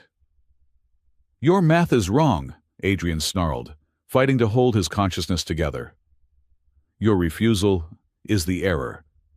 You are protecting the primary architect of your trauma, Empress Seraphine Kyle.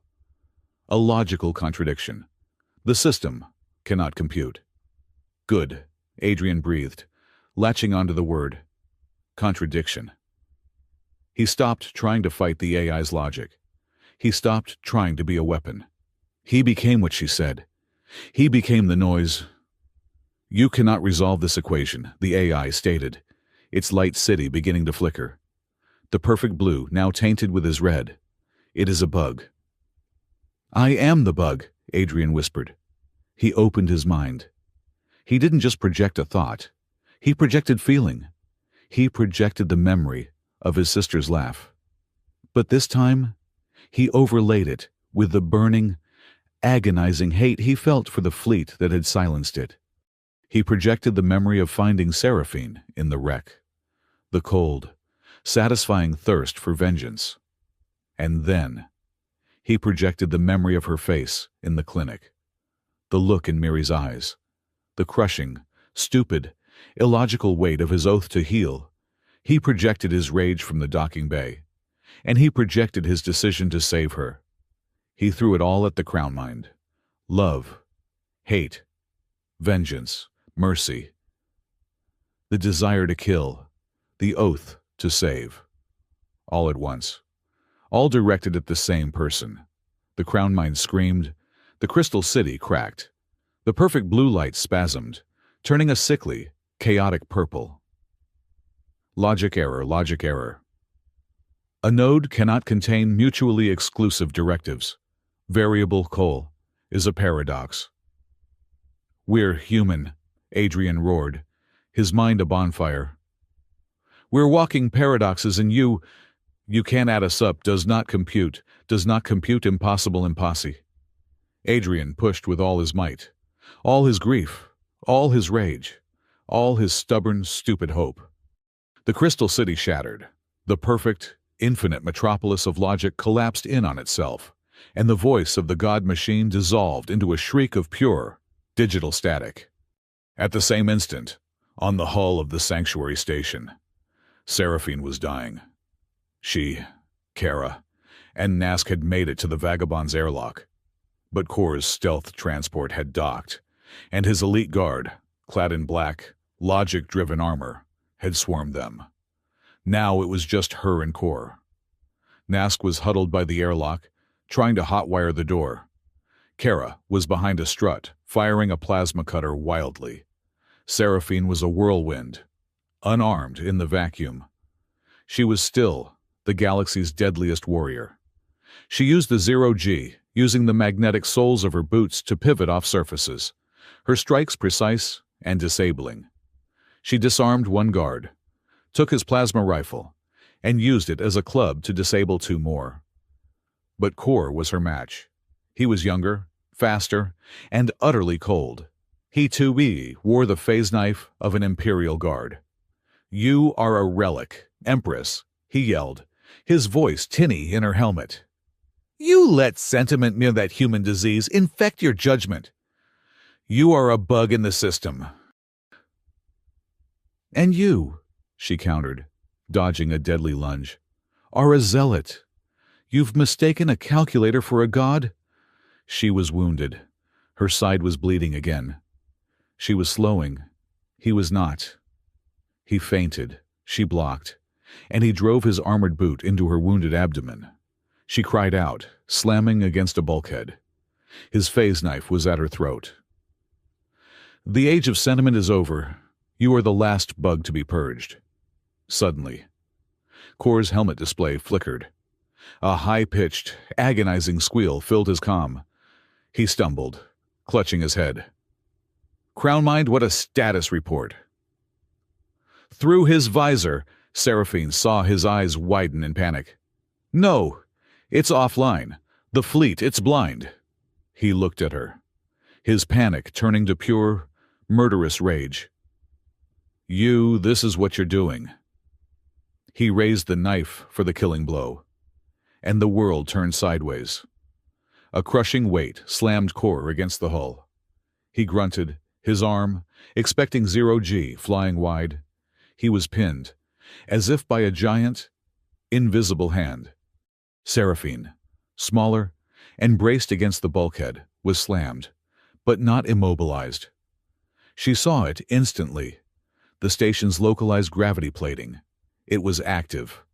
Adrian. Kor fought against the sudden 1.5 Gs. His armor groaning. It was just the opening she needed.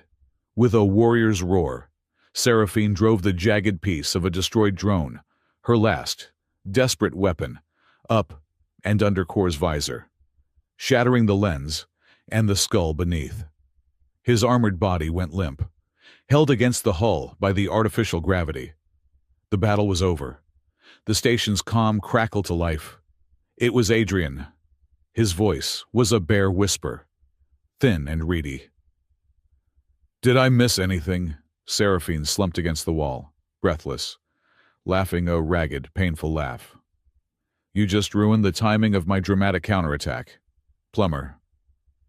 "That's all." Kara's voice joined in, shaking.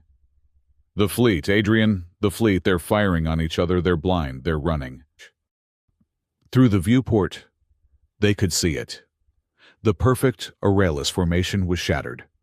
Without the Crown Mind to coordinate their every move, they were just a dozen terrified captains, firing wildly, some colliding, others jumping to an emergency hyperspace.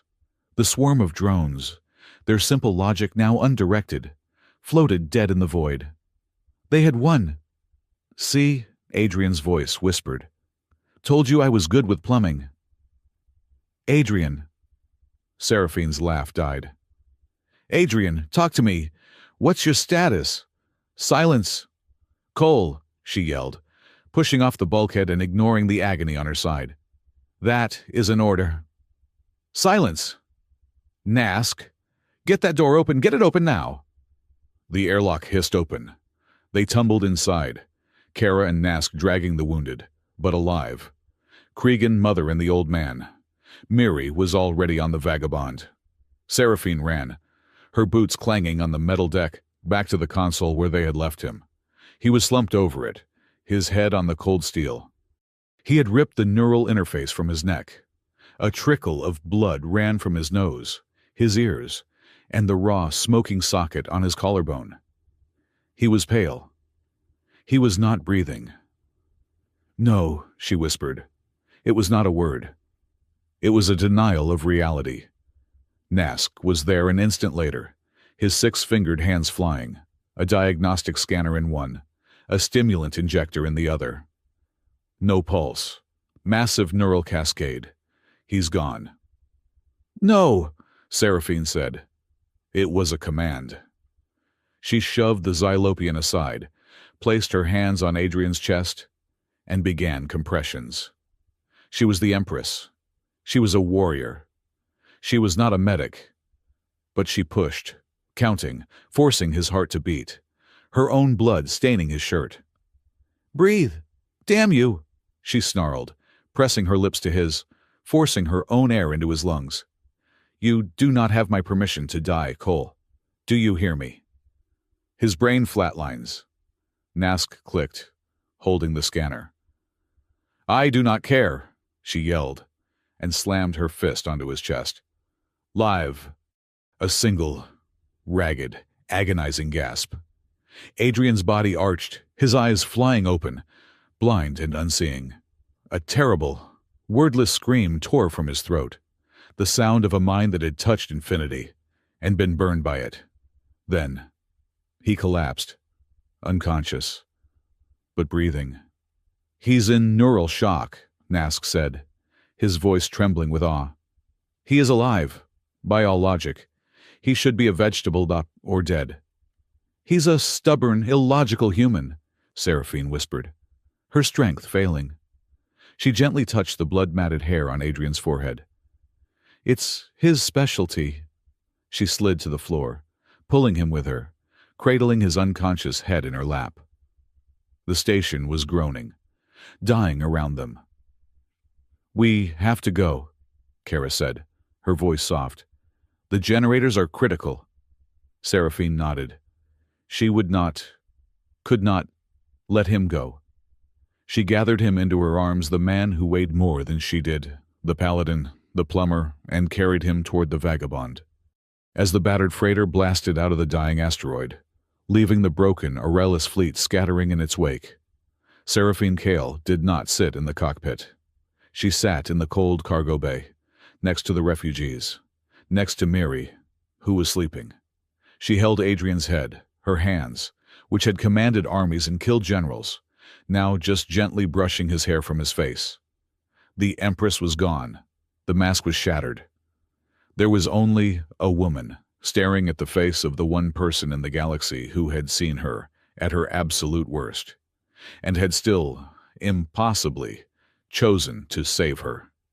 And she was terrified of what would happen if he didn't wake up.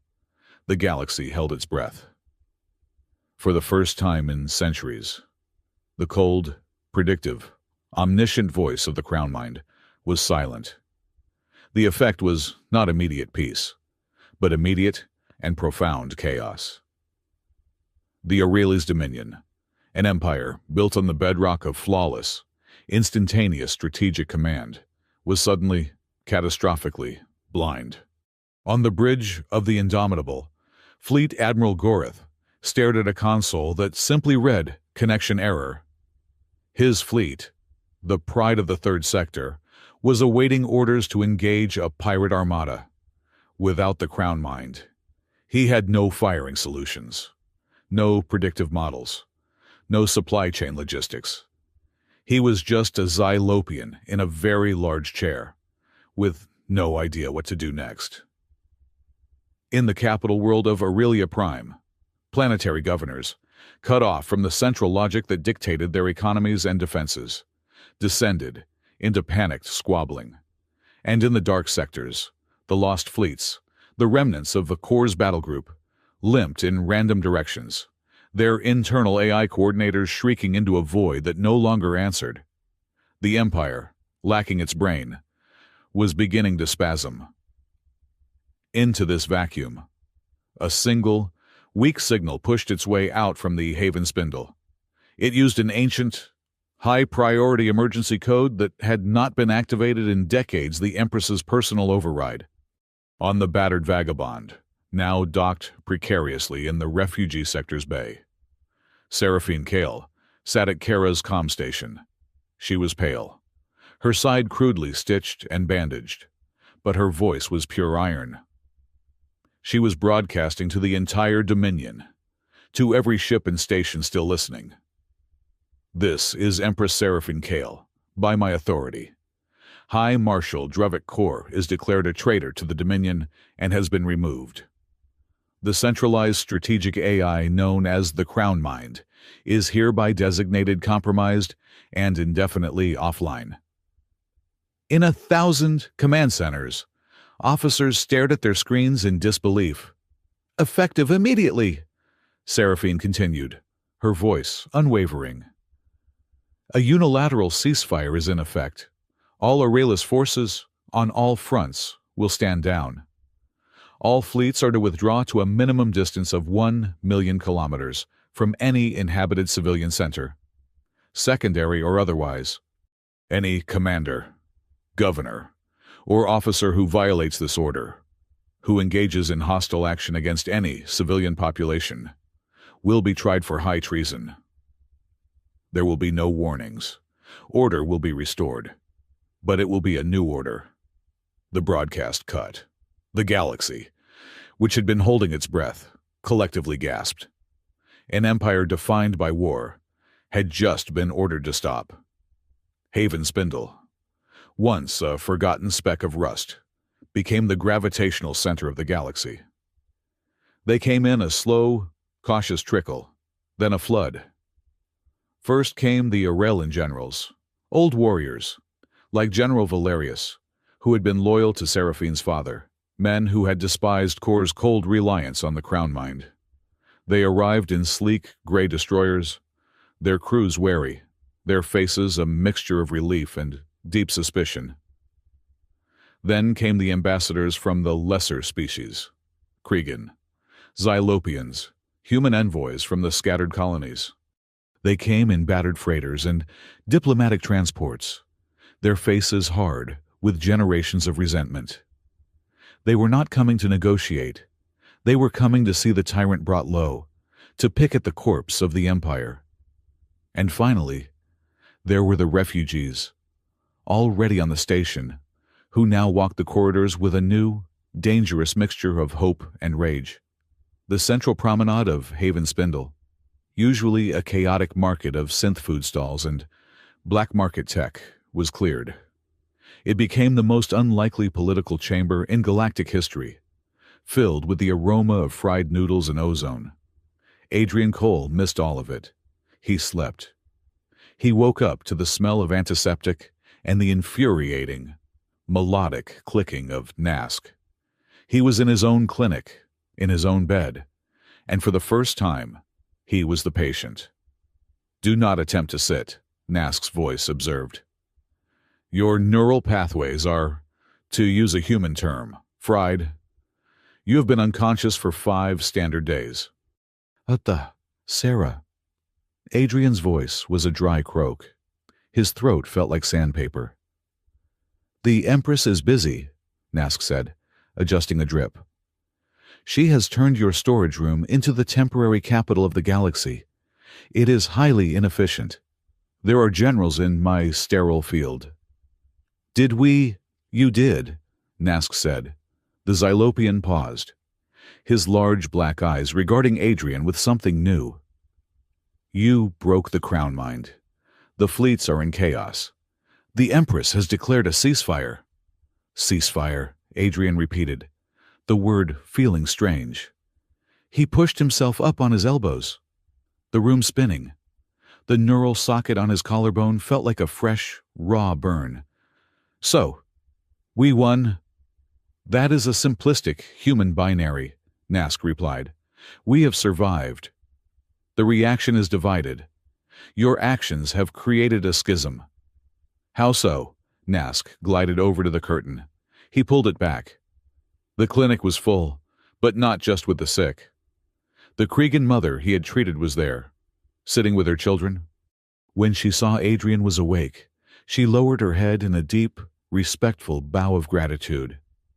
But a few beds over, a human refugee, an old man whose face was scarred from a firebombing on Tarkus 7, looked at Adrian with pure, undiluted hatred. He saved the butcher, the old man spat, his voice thick with contempt. He had the Empress, the monster of Aurelia, and he saved her. He betrayed us all. He betrayed the dead. Adrian stared, the words hitting him harder than Kor's plasma fire. He had saved everyone, and he had saved no one. The station is divided, Nask said quietly, closing the curtain. Some see you as a savior, the man who ended the war. Others see you as a traitor, the man who rescued the architect of their pain. You must process this. Dr. Cole. I'm not a doctor, Adrian murmured, sinking back into the pillows, the weight of his choice settling on him. He had saved her. He had saved the woman who killed his family. And now he had to live with it. All of it. The hate, the gratitude, the impossible, messy reality. His personal war for revenge was over. He had faced his demon, and he had chosen to save her. But the galaxy's war, and his own war for what came next, had just begun. He realized, with a sinking feeling, that his hatred for Seraphine was still there. It was cold and hard, a lump of shrapnel in his soul. But it was no longer the only thing there. He had made a choice, and that choice had consequences. He realized, placed the fate of the entire galaxy over his own need for vengeance. He wasn't sure if that made him a hero or a fool. He spent 2 more days recovering. Kara was his bodyguard, posted outside his curtain, her hand never far from her blaster. A lot of people want to thank you, Plumber, she'd said, chewing on a stim stick. And a lot of people want to put a knife in your back. Just another Tuesday. On the 3rd day, Seraphine came. The generals and ambassadors had been dismissed. The promenade was quiet. She entered the clinic and the place suddenly seemed too small, too crude. She was no longer the wounded stray Sarah. She wore a simple, dark Aurelian tunic.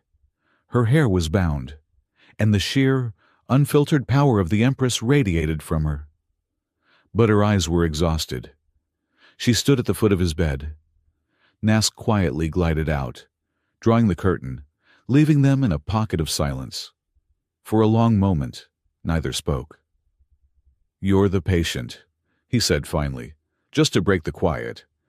It's my turn to tell you not to bleed on the floor. A faint smile touched her lips. I am informed the station is divided over your actions, and mine. You could say that, Adrian said, his voice flat. Half of them want to build me a statue. The other half want to use the materials to hang me, and all of them want you dead. I am aware, she said. She did not sit. I have spent the last 3 days in council, listening. Yes, she said. General Valerius wishes to consolidate the fleet and restore order with force. The human envoys are demanding reparations equal to the gross domestic product of 3 sectors. The Cregan want our immediate withdrawal from their space and the execution of 12 admirals. Sounds like a fun party. Adrian grunted. It was educational, Seraphine said. The old Seraphine, the one who lived on a throne of data, would have dictated terms. She would have used Valerius's fleet to crush the dissent and force a logical peace. And the new one, her gaze was direct. And for the first time, he saw not an empress. but the woman he had pulled from the wreck. The new one invited Nask to speak, and Miri. Adrian sat up. "You brought Miri into that nest of vipers." "I did," she said. "I asked Miri to show General Valerius her leg, the one you built, and I asked her to repeat the words the Crown Mind used to classify her village. A low-priority loss." She paused. The general was silent. For a very long time, the human envoys stopped talking about money. For the first time, they were not negotiating with the Crown Mind. They were talking to a child. She was learning. She was seeing them not as data points, but as faces, as wounds. "That's a start," Adrian admitted. "But it doesn't fix Cygnus 4. It doesn't bring them back. My hate for you, it's still there. It's not gone." "It should not be gone," she said, her voice soft but firm. "Do not ever forgive me, Adrian. I do not ask for it. I do not deserve it. Your hate is a reminder. It is the reminder I will need to ensure that a low-priority loss never happens again." She stepped closer. "But I cannot do this alone. The Empire is a machine built for war. I need to tear it down and build something new. I can't do that with Valerius. He only knows the old ways. And I can't do it with the envoys. They only see profit. I need the man who broke the logic. I need the variable." "Back, you need the plumber," he said, the sarcasm returning, but the bite was gone. "I need the paladin," she corrected, "and the doctor." "Still not a doctor. You are to me."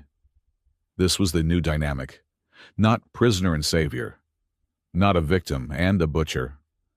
But two people, bound by a shared, bloody history, trying to fix a galaxy they had both helped to break. They started that night. The clinic became their capital. Adrian, still in his medical gown, and Seraphine, the Empress, sat on opposite sides of his old, battered work table, which was now covered in data pads. They were drafting the Haven Charter. "Article 1, Adrian said, his voice rough. "AI, no strategic AI, ever gets firing authority. No AI gets to make a casualty projection model. Period." "Agreed," Seraphine countered. "But we cannot abandon the technology. Advisory roles only. And all strategic AI will be subject to a new oversight committee, a multi-species committee, one that includes humans." "Article 2, medical neutrality," Nask interjected, gliding in with a tray of nutrient paste. "The Garan Delta campaign violated 800 years of precedent. Medical facilities, personnel, and transports are in violation." "And civilian populations," Adrian added, his mind flashing to Cygnus 4. "Bombardment of non-military targets is not a tactic. It's murder. It will be defined as a capital crime against the new Dominion Charter," Seraphine said, her fingers flying across her datapad, her word becoming law. They worked for hours, arguing, compromising, building. Kara sat in the corner, cleaning her blaster, acting as their cynical, necessary audience. "This is all very touching," Kara said, snapping a power cell back into place. "But you two are acting like the war is over. Core is dead. The Crown Mind is busted. But the generals who liked Core, the ones who liked the efficiency, they're still out there. They're not just going to roll over because you wrote a nice new rulebook." "She's right," Adrian said, looking at Seraphine. "This charter is just paper. How do you enforce it?" "By showing them the alternative," Seraphine said. She looked at Adrian, her expression unreadable. "The old empire ruled through the logic of the Crown Mind. The new one will rule through a very different kind of power. The power of the illogical." The council was convened again the next day. The Xylopian ambassador, a tall, haughty being who had yet to speak, finally rose. "Empress," he said, his voice a reedy flute, "you speak of a new charter, but your empire is broken. Your god machine is dead. We have heard tales that it was not a fleet that defeated it, that it was not another AI. We heard it was him." He pointed a long, thin finger at Adrian, who was standing in the back, leaning against a wall, dressed in his old mechanic's jumpsuit.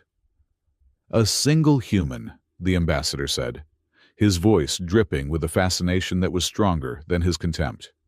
"A secondary species. You are biologically inefficient. You are emotionally volatile. You are noisy. How did you break a perfect system?" Every eye in the promenade turned to Adrian. The generals, the ambassadors, the refugees. The galaxy wanted an answer. Adrian shrugged. He felt the dull throb in his neck.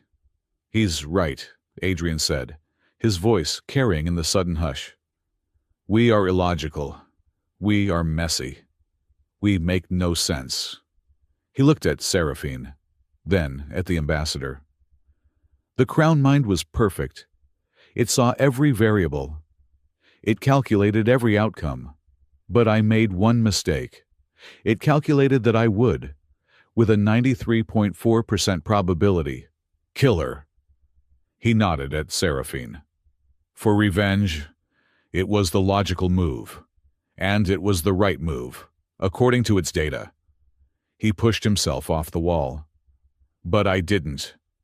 I chose to save the woman who murdered my family, because I decided, in that moment, that stopping the system that made her was more important than my own personal hate. He looked at the assembled aliens. The crown mind couldn't compute that. A creature acting against its own self-interest, against its own desire for vengeance, for a principle. It's a bug in the equation. It tried to process it, and it broke. So, yes, you want to know our great human strength. We are the bugs. We are the illogical, sentimental, stubborn variable that breaks the perfect machine. Every single time. A new silence fell. A silence of grudging, terrified respect. The galaxy had just been put on notice. Humanity was no longer the cheap labor. They were the chaos that could kill gods. Later, the promenade was empty again. The charter had been provisionally agreed upon, signed by a shaky coalition of generals who feared Seraphine, and ambassadors who feared a galaxy without her. The war was not over. It was just entering a new, more complicated phase. Seraphine found Adrian by the Vagabond's docking bay. He and Kara were loading the last of the medical supplies. "They're going to try and kill you, you know," Adrian said, not looking at her. "The old guard. The moment you set foot on Aurelia Prime." "I know," she said. "This charter is a death sentence for their way of life. They won't accept it from you." "But they might accept it from you," she countered. He stopped, hoisting a crate. "Me, I'm a plumber. I'm the guy they blame for breaking their favorite toy." "You are the man who broke the God machine," she said. "They don't respect me. They fear you. They don't understand you. And that makes you powerful." She stood beside him. They were close, but not touching. The air between them was charged, filled with unspoken grief, attraction, and the heavy weight of their shared history. "This," he said quietly, "is not simple. This is not a romance. It's a political alliance built on the ashes of my home." "I know," she whispered, her imperial mask gone. "We do not get the luxury of a simple story, Adrian. We do not get a clean ending. We get this, the work, the fight, the chance to make sure no more worlds have to burn."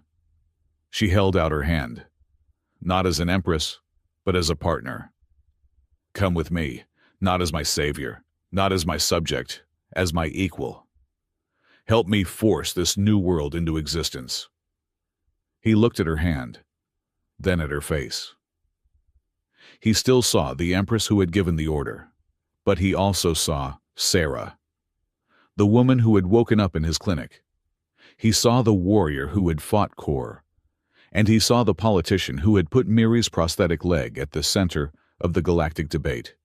He did not take her hand. Instead, he picked up the last crate. "I'll drive," he said, walking up the ramp of the Vagabond. "But I'm picking the music, and my coffee machine comes with us." Seraphine watched him go, and for the first time since she had lost her throne, she smiled. It was a small, tired, but genuine smile. The war was far from over, but she was no longer fighting it alone. The work of rebuilding a galaxy was not done in throne rooms. It was done in the humming, sterile server rooms of Aurelia Prime, sifting through the digital wreckage of a dead god. The crown mind was broken, but its data, its memory, was still there, a vast, fractured library of the Empire's sins. Seraphine had assigned her best AI forensics team, a mix of loyal Aurelin engineers, and, at Adrian's insistence, several secondary species technicians to perform the autopsy. They were looking for backdoors, hidden protocols, anything Kor might have left behind. 3 weeks into the painfully slow process, the lead engineer, a cautious Kregan named Vorel, requested a private audience with the Empress. "Your Majesty?" Vorel began, his reptilian features uncharacteristically nervous.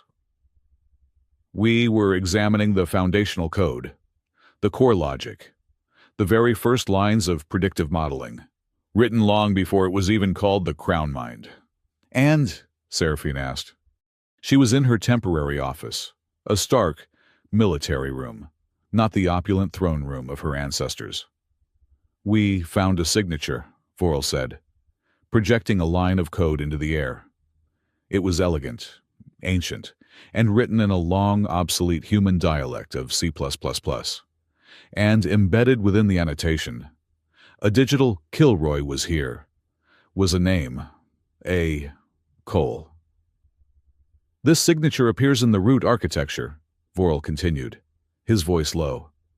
"The original framework. It is not Kor. It is not your predecessors. It is him, the Paladin."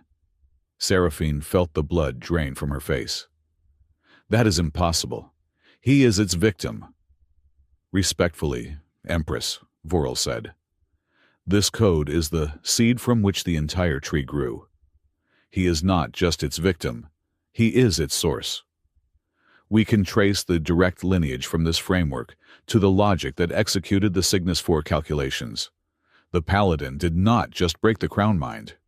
He broke his own, perverted creation." Seraphine dismissed the engineer, her mind a vortex of terrible, clicking pieces.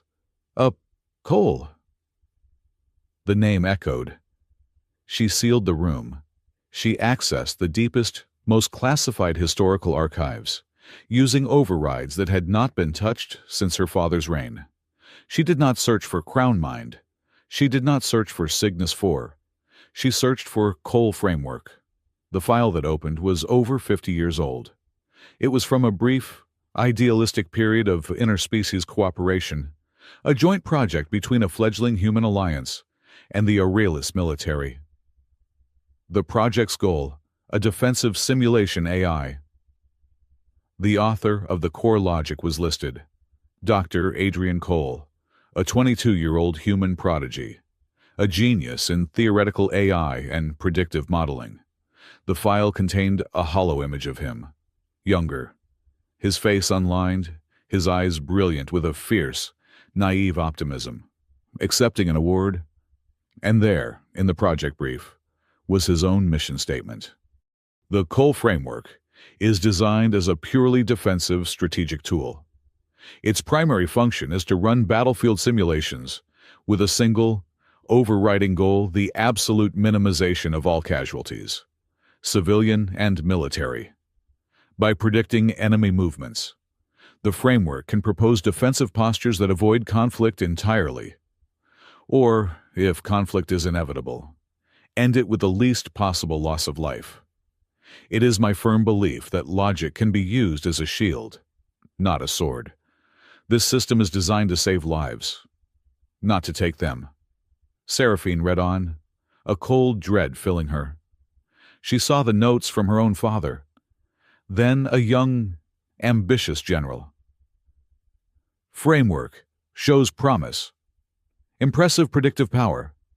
Human authors' moral constraints are inefficient. Recommend acquisition. The trail was clear. The alliance folded. The Aurelius Dominion bought the project, classified it, and buried Dr. Adrian Cole's name. They took his beautiful, idealistic shield. They inverted its purpose. They optimized it, not for the fewest casualties, but for the most efficient victory. They had turned his life-saving algorithm into a monster. And then, in the galaxy's most grotesque irony, they had unleashed that monster on its own creator's home. He wasn't just a plumber. He wasn't just a soldier. He was a fallen idealist, a modern Prometheus, living in a hell of his own. Accidental making, all of it. His self-imposed exile, his sarcastic shell, his obsessive, frantic need to heal. It wasn't just penance for his life as a soldier. It was penance for his original sin. The guilt he had been carrying, the true source of his pain, was a secret he had kept from the entire galaxy. And from her. She found him where he always was, when he wasn't in a political briefing in the engine room of the new flagship, the Haven. It was a fast, lean ship, built for diplomacy and defense, not conquest. He was, as usual, arguing with a piece of machinery. "I don't care what the manual says," he was muttering to a coolant injector, his hands covered in grease. "You're running hot. You know you are. You're just being stubborn." "Adrian," she said, her voice quiet. He tensed, but didn't turn around. "Your Majesty, come to inspect the plumbing, I'm telling you. This injector is lying to me. It's got an attitude." "I accessed the historical archives," she said, her voice cutting through his banter. "The deep archives. Project name Cole Framework." The wrench in his hand stilled. He did not move for a full 10 seconds. The only sound was the thrum of the idling core. Slowly, he set the wrench down. He turned, wiping his hands on a rag. His movements deliberate, too calm. His face was a mask of iron, the one he wore when he was hiding the most. "So," he said, his voice flat. "You know." "I know," she said. The mask crumbled. It didn't just crack. It dissolved. The man who had faced down fleets, who had broken a god machine, who had looked her in the eye and chosen mercy over vengeance, he collapsed. He didn't fall. He just deflated, sinking onto a diagnostic bench, his head in his hands. The shudder that ran through him was so profound, so violent. It was a silent scream. "I tried," he whispered, his voice broken, the sound of a man who had held a secret for 30 years. "I just wanted to save people. I was a kid. I was 22. I was a genius. Everyone said so. I thought I could solve the war. I thought I could make an AI that would make fighting obsolete. A shield." He looked up, and his eyes, the eyes that had faced her with so much hate, were now just filled with an ocean of guilt. "They took it. They twisted it. They turned my shield into a sword. And then, Cygnus 4. She finished for him, her voice thick. "I didn't know," he choked, a sob escaping him. "I swear, I was on a research posting. By the time I found out what they'd done with my work, it was too late. It was already the crown mind. It was already perfect. And it was hungry. I tried to warn them. They classified me as a traitor. I ran. I hid. I became a plumber. I deserved it. I deserved all of it. My family, Alara.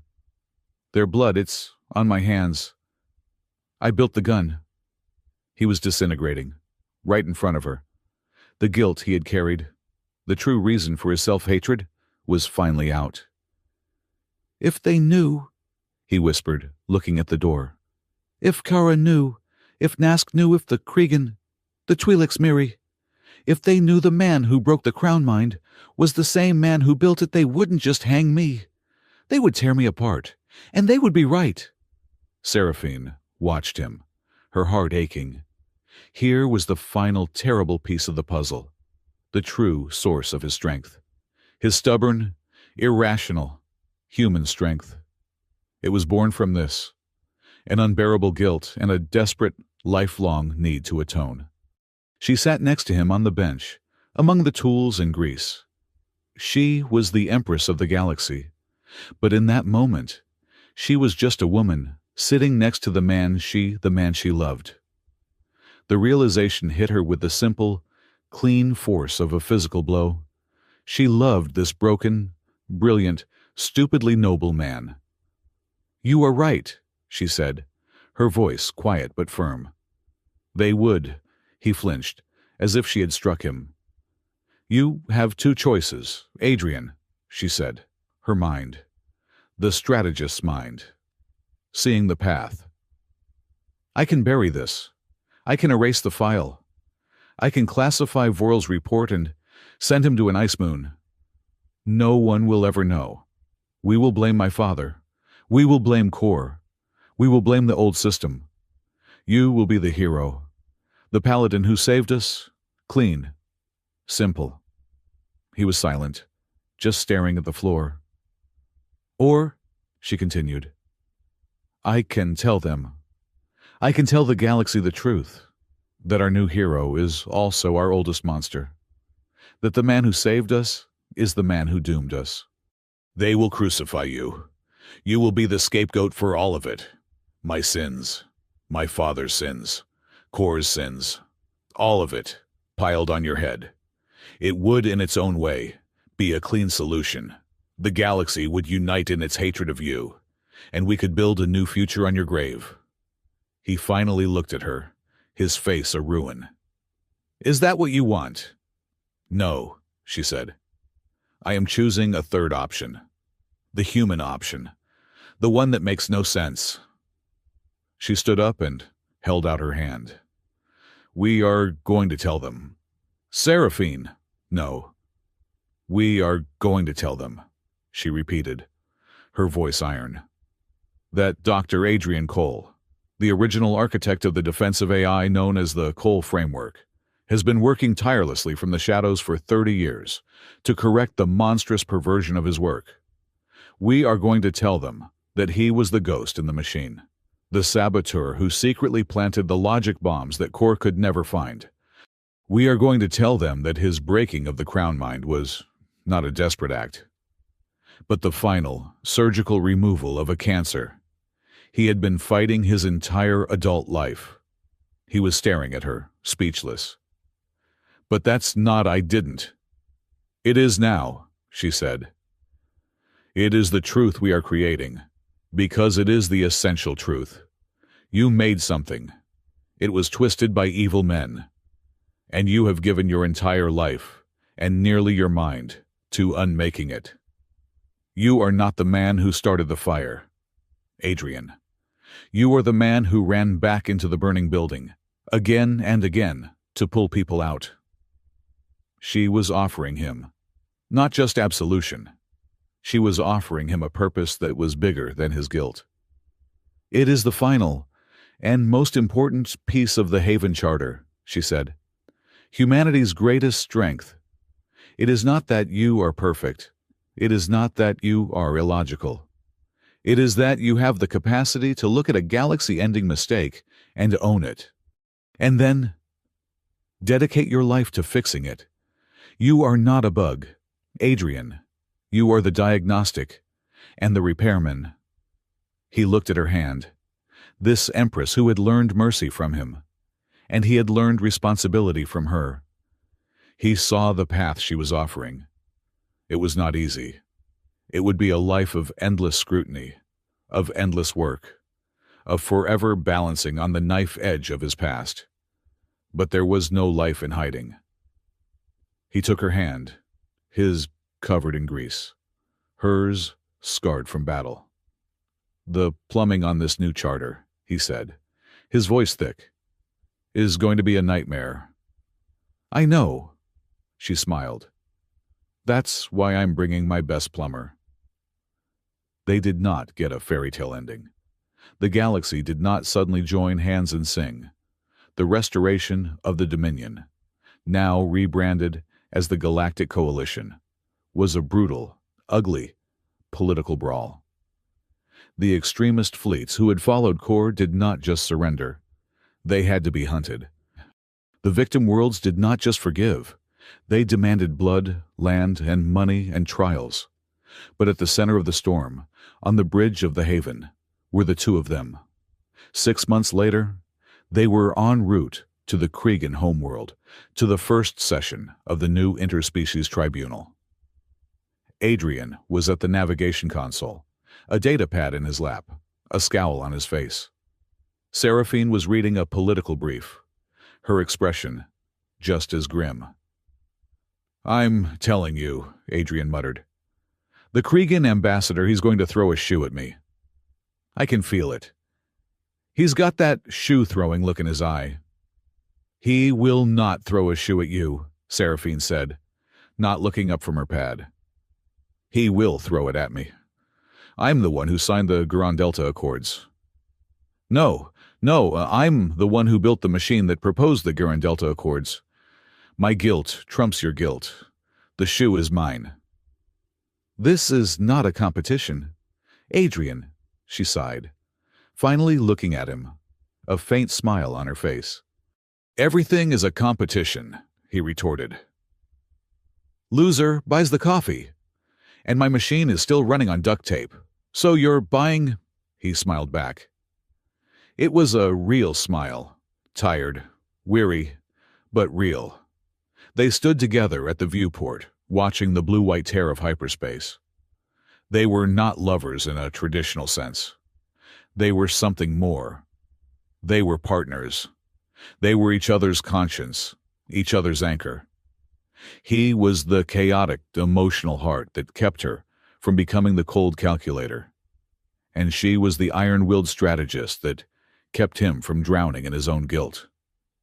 The galaxy was still a mess. It was still polarized, still angry, still healing. There were still those who cried for vengeance and those who cried for peace. But now, standing between those two impossible poles, was a new kind of leadership. An empress who had learned the value of a single, low-priority life from the man she was supposed to destroy. And a human, a plumber, who had created a monster in a desperate attempt to build a shield, and was now, finally, teaching the galaxy how to use it correctly. They were not perfect. But as they stood together, watching the stars streak past, they had made a silent, binding promise. They would face the future, and they would not look away again.